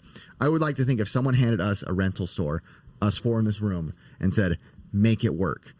I would think that I would want to put enough pressure on ourselves to be the best freaking minds about this and think of a way there's got to be a successful way to make this work. There's the pool noodle inventor is a multimillionaire. The scrub daddy inventor is a multimillionaire. You're rewriting something that's already existed. There's got to be something. I don't even know what it is. I feel like, honestly, unless you're doing like renting out reproductions of like old retro games. Oh, that's not a bad idea. You know what I mean? You're going to be hurting the condition of whatever was original. Then you're also going to have to put into the factor, well, what if they don't bring it back? Are you going to overcharge them for the value late of the fees, game? dog. That's Yeah. what Blockbuster made all its money. Yeah, well, I mean, look at where Blockbuster is now. Dang it, bad example. You know But that's what I mean. Wrong person running improper decisions. I feel like there is ways. I want to hear from Chris. Yes. Sorry. I think if I'm trying to think back to why it worked back then and doesn't work now, I guess the changing point was really when it was just access to so much media. Yeah. Like, Now we have why it digitally. Blockbuster went up because you could just watch all these things at home, right? Why did the Funko Lands of the world stop renting? I guess just because it was access to so many other ways to get it. Got it. I feel like if it would have worked today, somebody would have done it. But I haven't even seen anybody try, to be honest with you. Yeah. I haven't seen a I'm single shooting business. myself in the foot. There was one in Long Beach, maybe a year ago, and it just shut down. Was it really? Yeah, it was called What were the they- last rental store or something. They were renting Fixing videos? your mic for you. But I mean, out here in LA, it is kind of strange that there are still some video rental places that do exist. So there was one recently in town. I don't know. They've slowly been fading. Retro away, Rick, though. if you're listening, which I know you are, start up a rental VHS section in your store and prove everybody wrong. Dang, yeah, just do a section of it. Just Not do a bad idea. VHS. That Take that actually for your store if you want. Maybe Oh, with see? VHS it would work. Success. We just made Chris a rental store. The Smash Bros. success. You know what'd be cool with that though? If you can also rent a TV and an old VCR with it. That would be cool. That'd be pretty sick. And you got to get the cases. Must be able to lift like, 350 open up pounds the or more. case. It's like, oh, God. I do feel if it could work with anything, it would be VHS. Okay, I like For it. whatever reason, I think that could work. But the games are too collectible, and too high price. You're not Repros. gonna I rent think his out- answer was right. Repro. Yeah, you're not going to rent out a $400 game. You'll never see it again, Yeah. But with VHS, maybe. Okay. Dude, I'd just give you a fake card. Be like, here you go, dog. Good old Viper. Alrighty, we're going to go on to our next topic. Bonding with your kids through gaming. Oh, I like that. So you initially kind of brought this up a while ago bonding with your kids through gaming. I also think it could lead us into a deeper conversation of our kids gaming too much and video game addiction, so to say, and all that. But I'd love to hear your first initial thoughts on it. Sure. Yeah. I mean, I wanted to bring it up because I think it is a good topic. I had a friend reach out to me and he was like, hey, I need your advice. I'm looking at game. My son wants to play the Switch. He's like, but I haven't gamed in years. I don't know anything about it. And he used the words. He was like, but I really want to try to bond with my son. And I was like, oh, interesting. And I told him my story. I was like, hey, man, like bonding over games is, with your kids can be a really awesome thing. I've played with my son since he was, 4 years old, and we still to this day he's 14, and we go home and I'm playing Zelda with him every night. And the more I thought about it, I was like, man, how much of it has that bond been so impactful for me as a parent with my son? Yeah. And I thought back on it and I was like, man, of course I'm involved in sports and his other activities that he does, but like where I spend the most of my time with my son is probably sitting playing games, and we've done that his whole childhood. Are you guys typically playing together or doing like a co-experience like a Legend of Zelda where you're kind of watching him go through the game? So we do kind of where we couch co-op in a sense, but like we're playing usually adventure single player games where we hand off the controller. I like So we that. played Resident Evil 4 together. We're playing Zelda together. We played Elden Ring together. These are all one-player games. But here, you do these missions. Okay, you've played enough. Now it's my turn. Let me play. And then we watch each other. And I mean, we've done that for years and years and years. Yeah, You laughing it up. I can see just Chris like, it's my turn. Oh, we do that. I mean, after a while, I'm like, all right, pass the controller. Or dang, you're dying or you're using all our ammo. Give me that. Let me take over, What about you, Ricky? Oh, dude, I have like a bunch with just all my kids, but mainly like with Gabe, it started off like, Which is your oldest son? my oldest son. Like I probably shouldn't. I got him started too early, probably. But Yeah, We're as an adult I now. judged you quietly. So this is not playing, but him watching us, I kind of died laughing because we used to play Nazi zombies. And my kid would literally, from watching us, he was little. He'd be like It was crawling in the so ground. funny. So so when you play Nazi zombies, it's in Call of Duty. You shoot the zombies, and there's an easy way to mine more ammo and stuff is by leaving the zombie there half dead, and you can go build up more stuff, get more money, and they'd go on the floor. Pack a punch, baby. And the best part is, we'd go to a rental place, and Gabe was too young, but he would just sit in the stroller and not play, and not even necessarily watch, just kind of like, which by the way, unbelievably was like a good kid. He would just sit there in the stroller like this, not really watch, just kind of like hang out. And he knew that it was like, part of our world. We'd be at these cyber cafes playing. He'd be there. And like when Gabe barely knows how to talk, I'd like come into the house and he'd be like, Urin. He'd call me Urin. He'd be like, Urin. I'm like, yeah. And he'd be like, and I'm like, that is hilarious. Like that was one of my favorite little memories with him. That's like not playing, but like playing, I would think for me and him, it was Resident Evil 4, but a lot like when he was little, I love playing Mario Kart Double Dash. Oh yeah. Because I first started off as the driver and he would be the one throwing the stuff. Oh, nice. But as he progressed and got older, he was the driver and I would do that and I loved it. I was like, look at this kid. Look at how good he's gotten. And it's not like years. It's like literally like a month. And I'm just like it's weird because you're like proud of the kid at the same time. I know it's weird. No, it's you can be proud of him for sure. Look at this little I kid, would man, say he's so good. I would say it's such a unique dynamic right there. Like what you have with your son and what you have with your son. Yeah. That's what you want. Yep. You want to be able to bond in that such. But like when did you guys like feel like the need to like first introduce to your kids games? I feel like most parents don't have any need to, because if anything, kids are, nowadays inherently, kind of towards that because everything's electronic. I think that can even go into, the conversation I was saying is like, is there a place where you feel like, maybe they integrate it into games, we're proud of it. We're like, nice, they're a gamer. And then you might be like, oh, shoot, maybe they should get off games like a little bit. Maybe they need to go out. Like, what is the level, for me, my kids weren't necessarily, it was weird because my kids, like I've said this before on the podcast, they didn't necessarily gravitate toward games as much as I would have thought they would, especially early on. They just never really cared. It's only really recently, and it's only my son. My daughters just don't care. Like, they do not care about games. And they're old enough to play games. They just have zero desire. But my son, just recently started and getting into likes. And this was big for us. I know, we all have different parenting styles, whatever. My son's 13. We just pulled the trigger on letting him play Apex. And that's like a big step for him because he's only been allowed to play Roblox. I'm old school. I'll be honest. I'm old school. I go on commonsensemedia.com for everything where you can enter Common Sense Media and type in anything. It'll tell you what bad words, how often, sexuality, how often, why, what, where, every detail of it. So we're like, okay, he's 13. Let's let him, feel a little bit more liberated. So he's been starting to get into Apex. And even last night, he's texted me, Dad, let me play Apex with you. And it's like that hard decision because it was just about to get past his bedtime of when he should have been playing. So I was like, he's probably manipulating me to play longer, but I'm like, I want him to have that experience, of playing with me and enjoying the game with me. But then again, I found myself playing too long with him, and I'm like, almost like wanting to ground myself. Like, Aaron, Riff, you're up too late playing. Like, your son needs to go to bed. Wait a second. second. He has junior guards in the morning. It happens all the time when I'm gaming with my son. I know. What's that like? Because it's like when we were kids and you just wanted to play all the time, and now we don't have our parents to tell us to stop. We're the parents. So then we have to shut it off. But man, do I get sucked into some games sometime where I'm like, dang, it's like midnight and you have school tomorrow, but we got to beat this boss. We can't turn it off.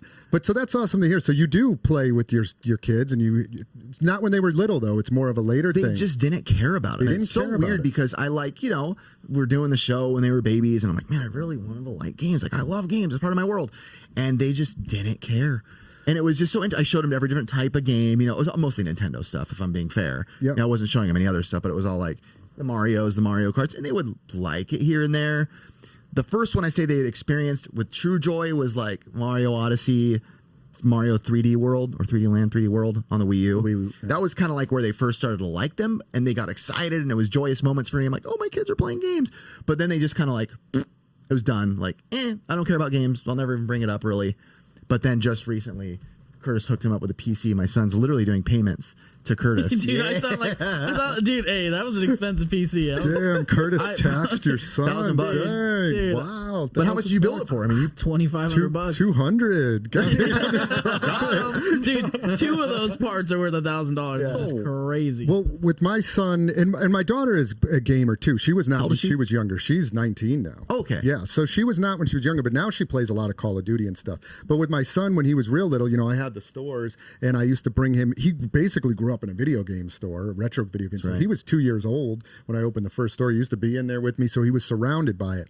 But I tried introducing him to retro games, like our games, like Nintendo, Super Nintendo, all that. The good stuff. The good stuff, but he never took a liking to it. I could not get him to connect with it. It wasn't until Roblox, Minecraft. Roblox. I feel like that was the gateway for every kid. Yeah, and so when he started playing Roblox for a long time, I was like, well, I'll play Roblox with you. So I started playing Roblox, and then we played Minecraft together, and then, we progressed. And then for a long time, he would just watch me. He always enjoyed watching me play games. Nowadays, I look forward to it every single day, going home and playing games with him. That's great. The one thing I kind of wonder, and ask you guys a question too, is like, I wonder as we get even older, when we're moving up, I'm in my 40s, you guys are late 30s, late 30s, like 15. When our kids, Curtis. like, where will we be when we're like 60? Like, will we still be gaming? I wonder if I'll still be gaming with my son then. I don't know. Probably playing with his kids. Yeah. Or playing with grandkids. That'll be a fun. Oh, look at the smile that came on Chris. He's like, His face lit up when you said that. Imagine that, grandpa playing games. I have a question on the dark side of it. At what point, maybe ask Ricky, what like playing too much? Where in your head is like, okay, this is... Because kids do, let's be real, there is a lot of video. I'm a huge screen time guy. I just am. Huge part of me, my wife's thing. I'm a huge screen time guy. My wife is more than me. I'd say if it wasn't for my wife, I probably wouldn't be as strict. But my wife's like very aware of minutes and hours and time outside. So in my house, it's a little different. But I'm curious, like, to you, what feels like, or where are the moments, or if there's not, no judgment, like, are you like, okay, freaking get outside, dude? Do you have that, or do you not, or do you care? Yeah, so that started off with Minecraft. Like, he started getting like really into it. So, dude, he'd be on like all day, and the problem with that was, for I guess for me, it's like his grades were like going down. Oh, but I made a deal, like, bro, you get your grades up, I'll let you play like whatever as much as you want. Yeah. Big mistake. Kid turned really smart.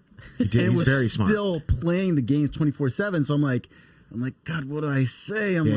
He's a smart kid. He's still playing like all the time. But dude, the kids, his grades aren't failing, so you almost feel like you shouldn't necessarily punish, in air quotes, like punish him when he's having good grades. Yeah, so got it. That kind of backfired on me, and it just, as Rocket League progressed, because I love Rocket League. He loves Rocket League, and he's playing till like 2 a.m. And I'm like, dude, you gotta go to bed. It's like, all right, Dad. But at the same time, the stinking kid is doing baseball, all this stuff, and CIF he's still, champions. Yeah, CIF champ. Still getting like A's, straight A's. I'm just like, oh my gosh. I'm like, if that was me, I would have failed. That sucks so bad for your next son. Poor my brother was perfect. I'm a failure. Hey, I'll tell you this: Maverick is pretty insane. Which is Ricky's youngest, by the way. My youngest son. He's pretty darn good at Smash Bros. I play with him at least once or twice a day because he loves it. He does love Smash Bros. The funny thing is, he carried me on one of our rounds. I was like, dang, I died. How old is he? 4. Oh my goodness! He carried me. I was Ricky, like, you must stop. Ricky's getting wrecked already. We were doing the co-op, and somehow I died, and he was just carrying it. He's like, "Oh yeah!" I was Man. like, "Oh my god!" Yeah. So at my house, we're very short with screen time. Very short. So my kids don't have phones. Actually, Samsung sponsor me. We got my son. You know, he's never had a phone. None of my kids have phones. They're not allowed to have phones, but they're allowed now. This company came out with what's called the Gab phone. It's not a sponsor. It's called the Gab phone. And it's a phone by Samsung, but all you can do is text and call and take pictures. There's no internet. There's no social media. There's no kids don't need it. They don't need TikTok. Oh, there's no arguing that. They don't need TikTok, don't need Instagram, any of that stuff. So they don't have it. So my poor kids though. And a text goes through, even if it says like butt cheek, like it'll let me and my wife know, like that, like perverse conversations might be happening. So we don't like instigate because we want them to have their freedom, right? We don't like read it. I'm just like, hey buddy, how's things going? Good. All right, man. Just if you have any questions, ask me. I'm your dad. You know, any stuff on life you want to talk about. But we're like, I used this word last time. We're very like, go touch grass. Like that's what I tell my kids. Like go outside and touch grass. Like go throw a bat. I genuinely love it when I go outside and I see my kids beating the crap out of each other. I'm like, yes, kids. My son is neighbors next door. Shout out Mike and Wes, and they're the definition of young boys. They're twin boys, and they go back there daily. Bloody noses, screaming, bruised arms, broken arms have happened. Someone's just wrecked every day, and I'm like, you go, boys. Like, you be kids. Like, I love it. So in my house, it's like it's not as much, but we've never I never judge on time because every family is different, right? Some kids can handle it. Like you said, Gabe can handle it.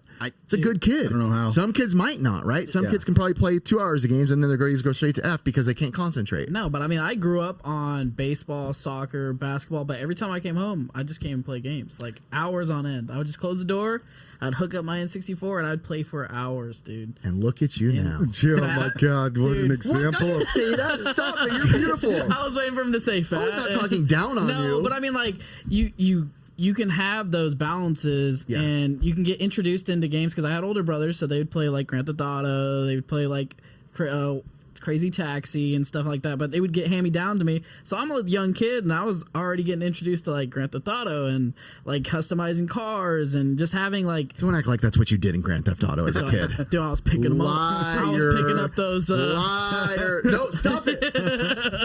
We're in church. Anyway, you have those balances outside of gaming, and it's just finding that fine line. Like, because obviously I don't have a kid, but I know when I was growing up, that dynamic of having sports and then also having that reprieve to come home to and game, it was awesome. I'm with you 100% on that. To me, it's all about balance. I mean, I grew up playing sports. I grew up also gaming. As soon as I came home, my dad would tell me, okay, enough, time to go outside. But when it came to me, my parenting with my son, I was like, I don't think that there's really anything negative that happened from me gaming a lot. It really wasn't. I think if anything, it was a lot. It still is like a stress reliever for me. It helps me escape from like things in the world and just go into this other world there. And so I never really put that many restrictions on him. I actually had the conversation with him where I was like, hey, listen, I just want you to know life is a balance. I'd love to see you going out, playing sports, going outside and coming home gaming, but I want to see you balance it yourself. I don't want to be in here dictating to you all the time. And he does it. He'll be like, he'll be gaming, and then all the next thing I know, I hear a basketball bouncing outside. That's great. And I didn't tell him to go outside. He just does it. And I think that's huge. And I think that's good. It shows you being a dad, right? You're doing your dad role, right? Every kid is different. Every person is different. It's good to let children have that freedom to assess it, but with you guiding them as your parent, right? Because you're still their parent. That's what we have to do. As parents, we have to be a parent. I think where my struggle is, you know, and again, not naming names, there's no specific people I'm thinking of, where people are afraid to be a parent in that situation, right? Say a kid's doing whatever it should be and they're looking at things they shouldn't be online. It doesn't even have to be about games, you know? And a parent's like, well, that's just kids these days. And I'm like, but you're their parent. Yeah. They got to know what's right and wrong. You got to tell your kids. Discipline. Yeah, you have to. But my thing, I guess, is, what is it called? God, people are going to hate me after this one. Like iPad parents, right? Like you go out to dinner and the kid's not even crying and you're like, here's an iPad, don't bother me. And it's like, be their parent. Yeah, you got to be with them. And I actually like that Ricky brought up this aspect of having Gabe have good grades, because huge. That is a core value. I know people aren't great at school, whatever it is, but like you're setting a standard somewhere for him where he has to achieve a certain level to be able to do what he wants. Yeah. You know what I mean? And that for me, my parents were like, well, never question like really what you're doing, other than like make sure you have a good attitude, you're good with people. And I mean I've had learning mistakes where I've had attitude with other people and I got disciplined for it. Oh, yeah. But like were your parents spankers? Heck yeah, dude. Were yours? Dude. Yeah. Oh, dude, same. Yours? Yeah, but oddly enough, I think I only got spanked once. My siblings though. You're a good kid though. Ricky is a good kid though. Like when I met Ricky, he was a good kid. I was a good kid. I was like, oh no, the devil came into our home. Like when his mom met me. Yo, when my mom was like, I'm gonna spank your butt, and I was like, oh, it ain't nothing. And then when she goes, your dad's gonna be coming home, I would act like I'm sleeping. I'd be like, oh, dad's home. Dude, my dad would come home. My dad was a rodeo guy. That's what he is, a rodeo champ. So he'd come home with his big old belt buckles, bro. And I wouldn't even do anything bad. I'd just like have a smirk on my face, like I was like, you know, maybe misbehaving for mom while he was gone at work. And he'd just come up like, Aaron. And I'm like, yeah. And he'd just go, he'd always snap. Oh, my dad would and he's like, snap the belt. Make sure you're good today. And I'm like, oh Lord, I'll be so good. So I do that with my son still, because my dad did that to me. I've never belted him, but when he was younger, I'd be like, oh man, just joking around. Were you a spanker at all? No, I never spanked my son. Oh, never were a spanker. Okay. Never. Don't get mad, people, whatever people say in here, all right? No. Some people spank, some don't. No, I never had to. Were you a spanker? Yeah. Okay, me too. I would think. I'm talking about my wife, right? There are. I love you, honey. I'm so in trouble. I think there's words that actually like follow me that scared me the most was my dad would be like, I'm gonna hang you by your toenails. Holy! I'm gonna wash them out with soap. Oh, I got that. Like those, like I got that too. Wait, that was horrible. I did that to my son too. Did you? I never did that. I got that though. Man, that was rough. It was rough. Oh, but it taught you a lesson. Yeah. Now I swear like a crazy all the time to get it out. Yeah, I love it. And yeah, please, any parents out there too. This is basically, you know, our podcast. We always want to make sure is like an open conversation of like experience. We're never here to like judge people's answers or be like, hey, maybe you should do this way, you should do that. We're all friends. We give each other real advice in the real world, but we allow everyone to just kind of give their opinions and thoughts. Yeah. That's where we'll always stand. We're very level-headed guys. Dude, he held up the agree sign. All righty, we're gonna go on to our next topic: game collecting no-nos, things to not stop doing while collecting. Oh, game collecting no-nos. So we've given tips on here's good ways to game hunt. Here's ways to find stuff. But I think it's important once in a while to talk about the things that are like, don't do this. If you're trying to successfully game hunt, there's a lot of things you should avoid doing. Do you guys want to think for a moment and let me go, or do you guys want to hop into it? You got one? No, not yet. Go ahead. If you have one, go ahead. I have one. Sure, I can. Go ahead. So one of the biggest ones I see, for anybody who doesn't know, we always like to make sure people understand us. We've been doing this for 12 years, have a game hunting channel for 12 years. One of the biggest things I see that will quickly derail any chance, well, there's always change in the future, but any soon change or soon chance of you getting a good deal is being a smart A when someone gives you a price you don't like. And we've seen it, Ricky. We even have friends who do it once in a while to where I'm like, don't do that. Like, a good example would be there's vendors that I have known where their prices have always been kind of like, that's not for me. I'm not going to pay that price. No way. But I never was a jerk about it or a smart aleck. When I was like, let's say this example, this skateboard right here. we'll hold it up for the audience. This skateboard right here, you know, hey, how much for the skateboard? Let's say it's valued at $100. Let's say it's a $100 skateboard, and they're like, it's 170. I'm not gonna be like, what a joke. Some people do that though, verbally, because they like to make that statement like, oh, really? Is there gold in there? Like they're trying to undermine and get kind of like a kid, like got you last, like I got in the last say. We never did that. And what I realized, and I always think of the lady at this Golden West swap meet, one of the first girls we go to who normally has skateboards. The guy goes, Ricky, every time. When we first started going there, I didn't necessarily like their prices and wasn't super cool with them. But I never undermined her prices and like made fun of her, or I was like, okay, you and your dreams.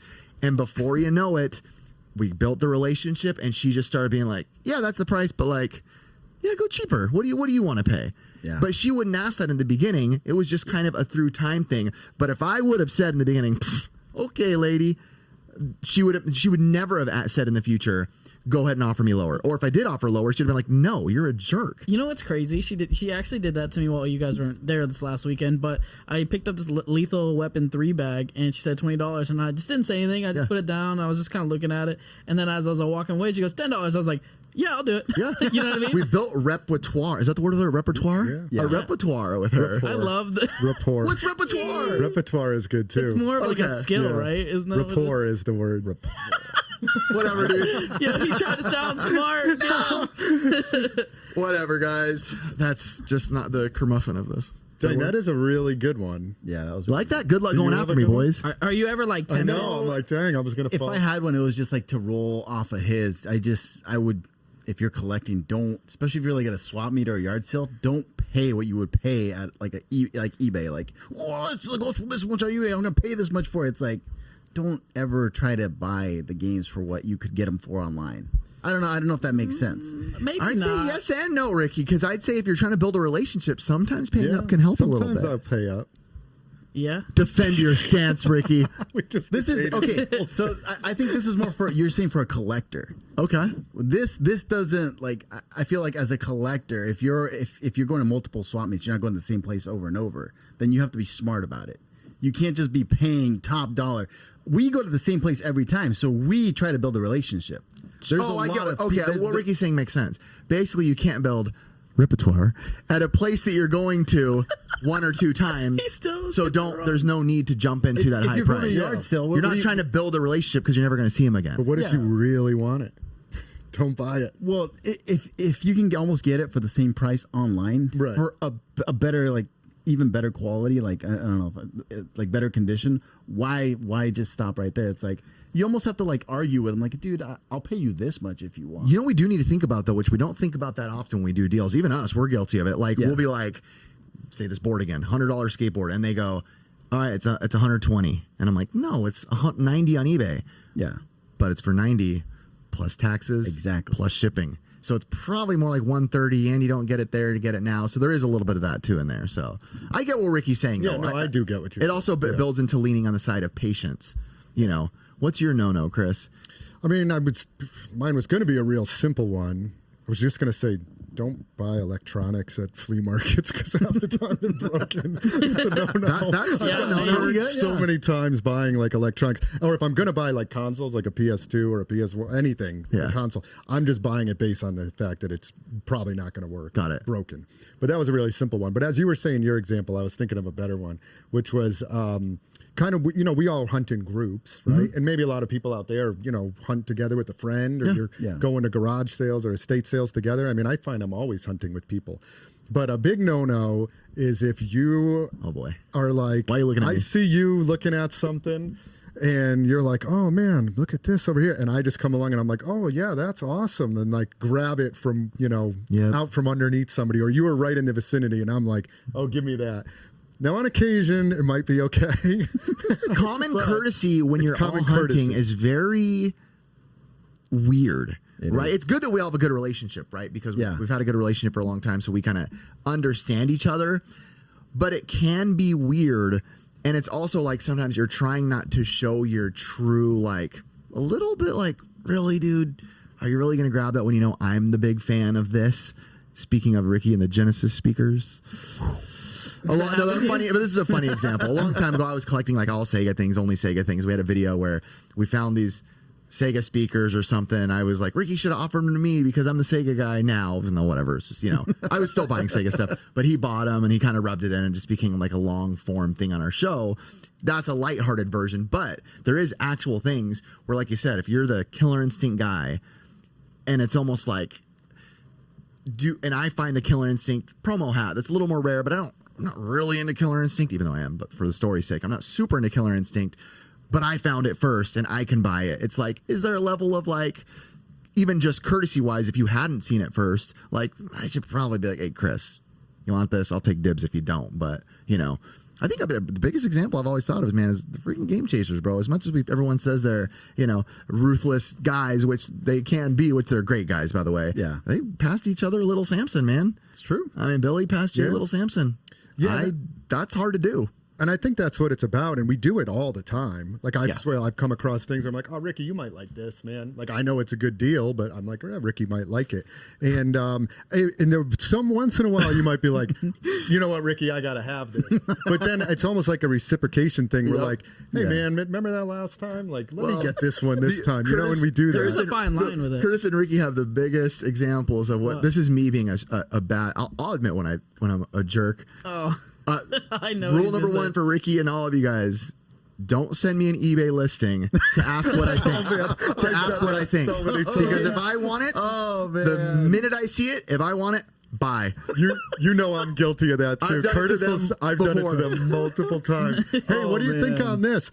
Oh, I don't know. That's already sold. What do you mean it's sold? And I'm like, oh, I just bought that. I'm sorry. I do the same thing. Ricky will be like, dude, what do you think of this shirt? Is it sick? And I'll be like, nah, it is sick, but it's sold. The same thing. I'm like, I got it. So sometimes I don't even like question like the eBay price on the listing. I just want to know a little bit more like if it's real. Like I go to Chris because it's like Chris is the clothing guy. Yeah. Like he has multiple examples. He's had it come across his face, and like I'll ask him questions for just advice. So what's hard now is we've all become clothing guy. Clothing guys. But I preface to him, I go, please don't snipe this. I want to buy it. I just want to make sure it's real. And I'll usually ask now too. I'll be like, hey, are you buying this? If not, I might go after it. Kind of thing, well, the one that bummed me out is the Atari Lynx surfing shirt. Because we all kind of found it at the same time. We all just stepped away. And Chris was like, hey guys, again, he's doing the right thing by telling we're friends. We can offend each other, whatever anything may be, but at least we're open with each other. And you're like, could any of you guys not bid on this if you don't? And I very much wanted it, and I probably would have gone up to like, what'd you end up paying? 100? No, you wouldn't have got it then. Less. What would you have gone to? It was like 91. I would. I think I put it like I was going to go up. He to put like up 250. So it's so there's an Atari Lynx shirt that came out. It has I really want. It has a guy surfing, which I love that. And I was going to go 350 on it. Like I tried to go with the Were box. you really? But Chris is like, gosh, I didn't think you were hold go off that on high. it. I don't want to be in a bidding war against you. So I was like, all right, common courtesy. I found out you got it for cheap, and I was like, mother, I would have paid triple and that. I will say thank you very much. I'm very appreciative of that. But now you know on the next one. But the only thing I had to say when that came up about that shirt, right, and I owe you one now. But You're right. You had a good story. But I had a story with that where I had actually bought that shirt from a guy that was in Australia, and like the guy, I don't know if he flaked or what, but I was like, oh my god, this is such an amazing shirt. I wanted it, and I'd never seen it before. Oh. And then the guy was like, oh yeah, no problem. He agreed on price, and then like I was like, hey, is this shipped yet? And then like a week later, he was like, oh, I can't find it. Maybe he couldn't find it. I don't know if it was such a good deal. That's cool. My grandma actually passed away while wearing that shirt.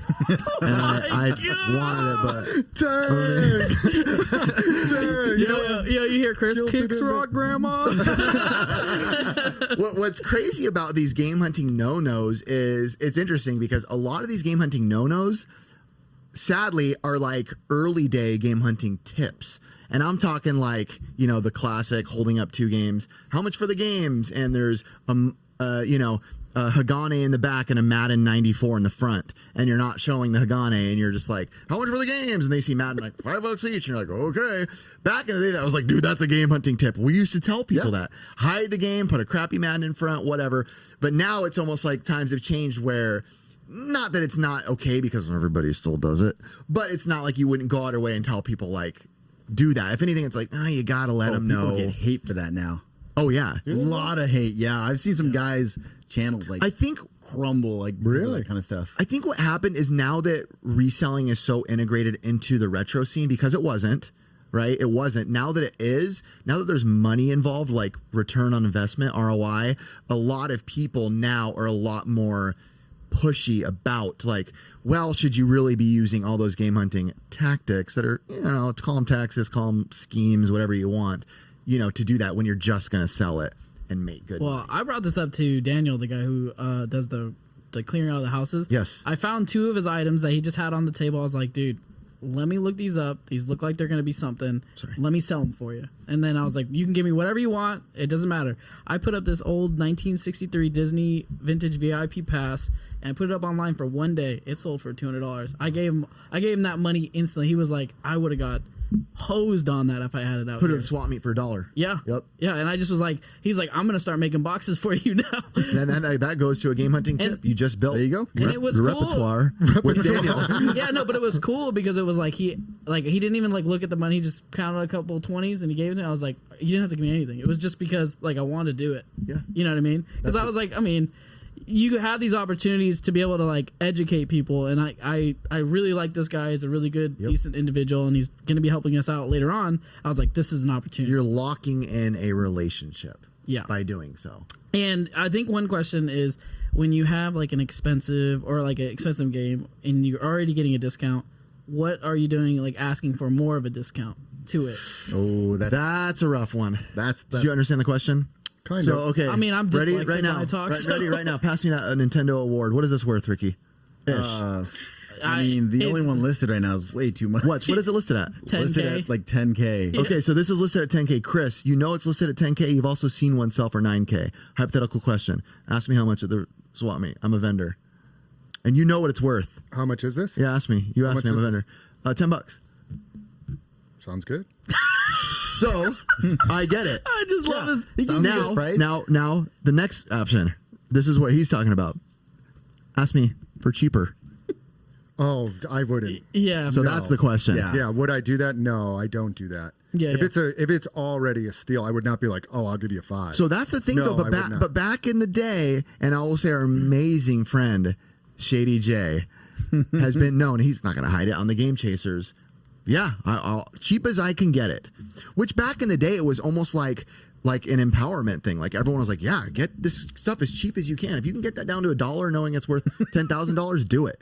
And there's still a lot of people who think that way. And to be honest, I kind of think that way too, but it's not good to put on YouTube. It's a weird, It's a weird business. dynamic, If yeah. you can make money, make money. It's a weird, like, you don't want to rip someone off, so I get that. Yeah. Like, I want people to make their full potential of money. You know, I mean, if you look at it in the bigger scheme of things, you know, if you went to your retail space to get your space and they're like $20 a month, like, you're like, sick. I know that's a stupid deal, and grandma doesn't know that that's what it goes for, but she's the real estate lady here, and she wants to give me for 10 a month when I know it's, $10 a month when I know it's worth 5,000 a month, right? Get the best deal you can. But there's definitely, and I get it, I get both sides, but it's like, there is that uncomfortable feeling, and I've seen it on people's channels, people I know, even on mine, where I've looked back and been like, oh, I remember when I found the bag of Super Nintendo games, early Retro Liberty. Oh, yeah. Turtles in Time, Micro Machines, all the Street Fighters, everything. A bag of 20 SNES games. Great Good games. $20. No, I knew what they were worth. Go cheaper. Yeah, 15. there's nothing more. That's it's a weird dynamic too, because if you use that same example and you said that was 10,000, and then you said you would give it to me for 1,000, that's still a heck of a deal, right? But I don't know that I would whip out 1,000 as easy as I would like $10. Obviously, I would probably be like, well, would you take 800? Because that 200 to me is still a lot. Now I'm already getting a steal of a deal. But which is hard because you put that on the internet and people are like, if you're selling, I guess the difference also to the dynamic is, are you selling it? No. And if you're selling it, right, then people are like, what? Yeah. You just made her go down to 800 when you know you're going to make $9,000 on that thing. You know what I mean? So it's like that hard. That's tough, man. That is a tough. I mean, I'm dynamic with you to go that at through. the end of the day, you do still do want to get the best deal you can get. And these are just negotiations, right? You're doing it thousands of times buying these things. So that's always the goal is, well, I want to get something as cheap as I can. On anything you buy, right? You go to buy a car, you want to get it as cheap as you can. Totally. Do anything. Yeah. We won't obviously name numbers here, but like we bought the SoCal Retro Gaming Expo. There's money involved. It's big money. There has to be negotiations in there of like, we want to get every dollar we can lower on this, when it's such a significant amount of money.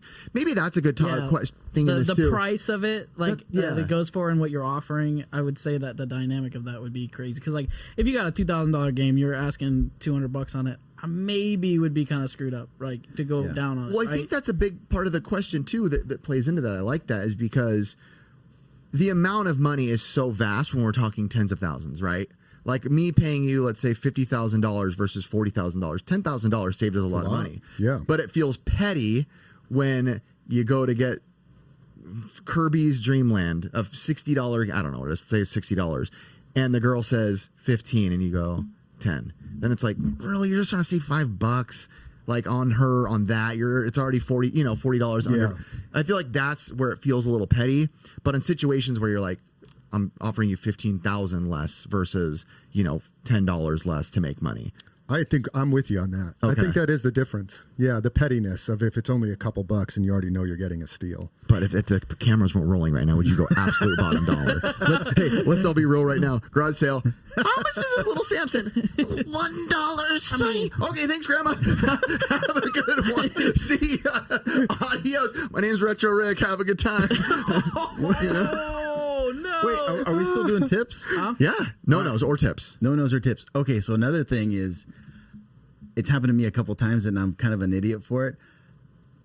If there's even if it's very expensive online and it's listed, don't buy it going based on the listed price, because a lot of times I've bought stuff I'm like, oh dude, it's listed for like $2,000 and I bought it for $400, and then I see it sell for $100. Yep. The next month, and I'm like, oh, I'm an idiot. Been there. Because listed with things that are so obscure too, right? We're talking about some people getting their panties in a bunch over well, that game, it didn't show that Mario this edition sold. And it's like, yeah, but these sell all the time. People, you can at least get a gauge what they go for. Yeah. When we're talking weird and obscure, and there really is maybe one or two on the internet, you're kind of just estimating based off your knowledge. And hopefully if you're dealing with the kind of stuff we do, we have a pretty good knowledge on the rare and obscure, right? If you've never seen it before in your life, and we've been doing this for 12 years, it's probably pretty rare, at this point. So you're justified in those weird high listings. So it's just a gauge.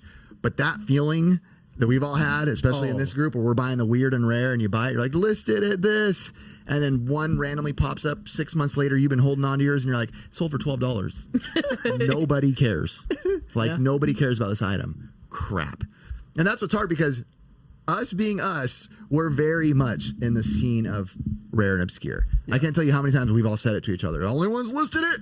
100, and I just got this VHS for $1. Let's go. And it's like, anybody cricket? It's good. Anybody want to buy this? I think it's good to factor it in. You take note that hey, there's only one listed online for that's worth $10,000, right? Mm-hmm. But you kind of talk through it, because I think I even asked you. I was like, and I won't go into the value of it, but I was like, what do you value it at? Yeah. And we kind of talked through. I was like, I think I'd heard one that sold for this. You were like, I think this, and we're like, okay, it's probably not 10,000. Yeah. But there's only one available for 10,000. If you wanted to go buy it right now, that's all you have as an option. And so that's a good example. Even negotiating, let's be honest with people, statues and stuff that we've sold to each other, right?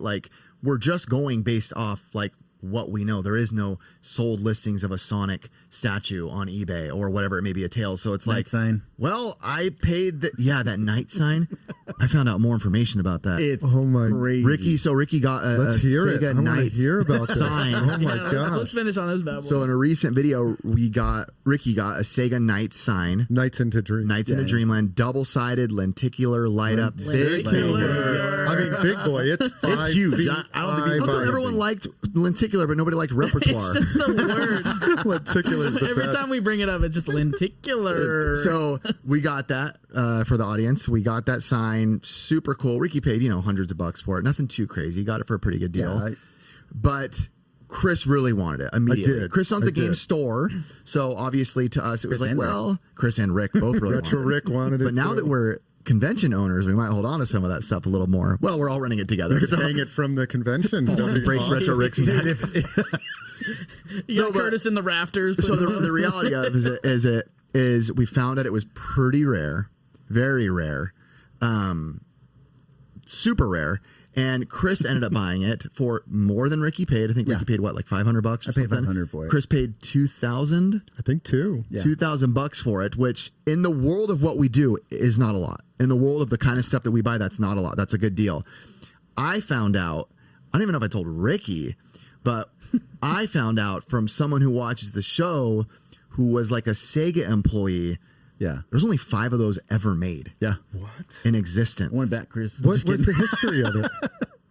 I don't know exactly because I was told from one of my friends that one of their friends was like, holy crap, I saw your buddy's show. I worked at Sega. There was 5 of those. And that's it. Really? And I was like, wow. Why did they make it? I don't know. I couldn't tell you. So I thought that they were mall displays, and then I had a customer came in that said he saw it at like a Game Crazy or something in store. So then I was assuming that it was just in stores. But the more I look at them, like that piece is humongous. Huge. I can't imagine they ever put that inside a store. So again, a point of this video, this topic is what we were just saying. You don't know, right? There is no, and even then, right now that we have the information, there was 5 made. Now what? Does that mean it's automatically worth $10,000? No. There's no. It's always what people are going to pay. Nope. And it's always like win-wins. We to go back to that too. Like at the time, were you happy with $2,000? Yeah, I was. Yeah, dude. Plus, it's Chris. So it's going to his store. I'm gonna see it. But we talked about it too because we were like, I don't know the value of it, and we were trying to come up with a price because there's no comps, and I was like, would you be happy with $2,000? And then I think you said Rick was into it, and then I immediately needed to get it. I mean, an immediate example would be when American Pickers are going out. They go to a little place in the middle of Arkansas, right? And it was a mom and pop shop, one-time made sign. None other in the world, right? What's the value? They just throw a number, $2,000, I guess. Sure. Yeah, you're guessing a lot. I don't know. That's it. That's the only one made. So there is no comp. You say what you think the value in the eye of the holder. I do it all the time. I'm sure we all do. You're just taking educated guesses on that stuff. Sometimes you win, sometimes you lose. Yeah. Like you could come back to me and be like, oh, by the way, there was like 100,000 of those Nights into Dreams signs, and they just found a huge factory in Japan that has them all, right? Yep. Oh, dang, I lost. Now it's worth $100. 100%. But it's the opposite. But when we're negotiating, we didn't know that. Yeah. We had no idea. But also, too, the value is... Glad to hear that other story. But us being collectors and what we do, the journey of what we do, I'm a journey hunter, as I say, a journey collector. We have that experience regardless, right? You can't... Sometimes the price on that is worth what the price of that experience was to you. Yeah. The excitement of that. The excitement of going, getting it. Chris wants it. Rick wants it. Oh, this is fun. Chris comes over, meets your family. Like, sometimes there is... When I go to the swap meet, even if I don't get that good of deals, which we've been getting great deals, it's like... I got this experience though, right? I got to go out with my friends. We went and had fun. We went to Chronic Taco. We goofed around. We laughed. Like, you can almost tell me I'd rather pay $100 for that experience than $100 to wait in a line at Disneyland. You know what I mean? Like, that's the experience I have fun in. I have joy in. So, yeah. All right, we're going to close out this podcast. I just wanted to say, another good one. All right, Curtis, how are we doing on Spotify and all that? We're over 10,000 downloads on Spotify. Wow. Actually, not just on Spotify, on all platforms through it. And I just want to say thank you guys for the support. And the link will be in the description on Buzzsprout. And you can find it on any of those supported platforms. So look at that. He does so good looking like that. Mullet does look good. It's a whole new Curtis. I know, bro. It's Curtis transformed. All right, guys. Thank you so much. Thank you.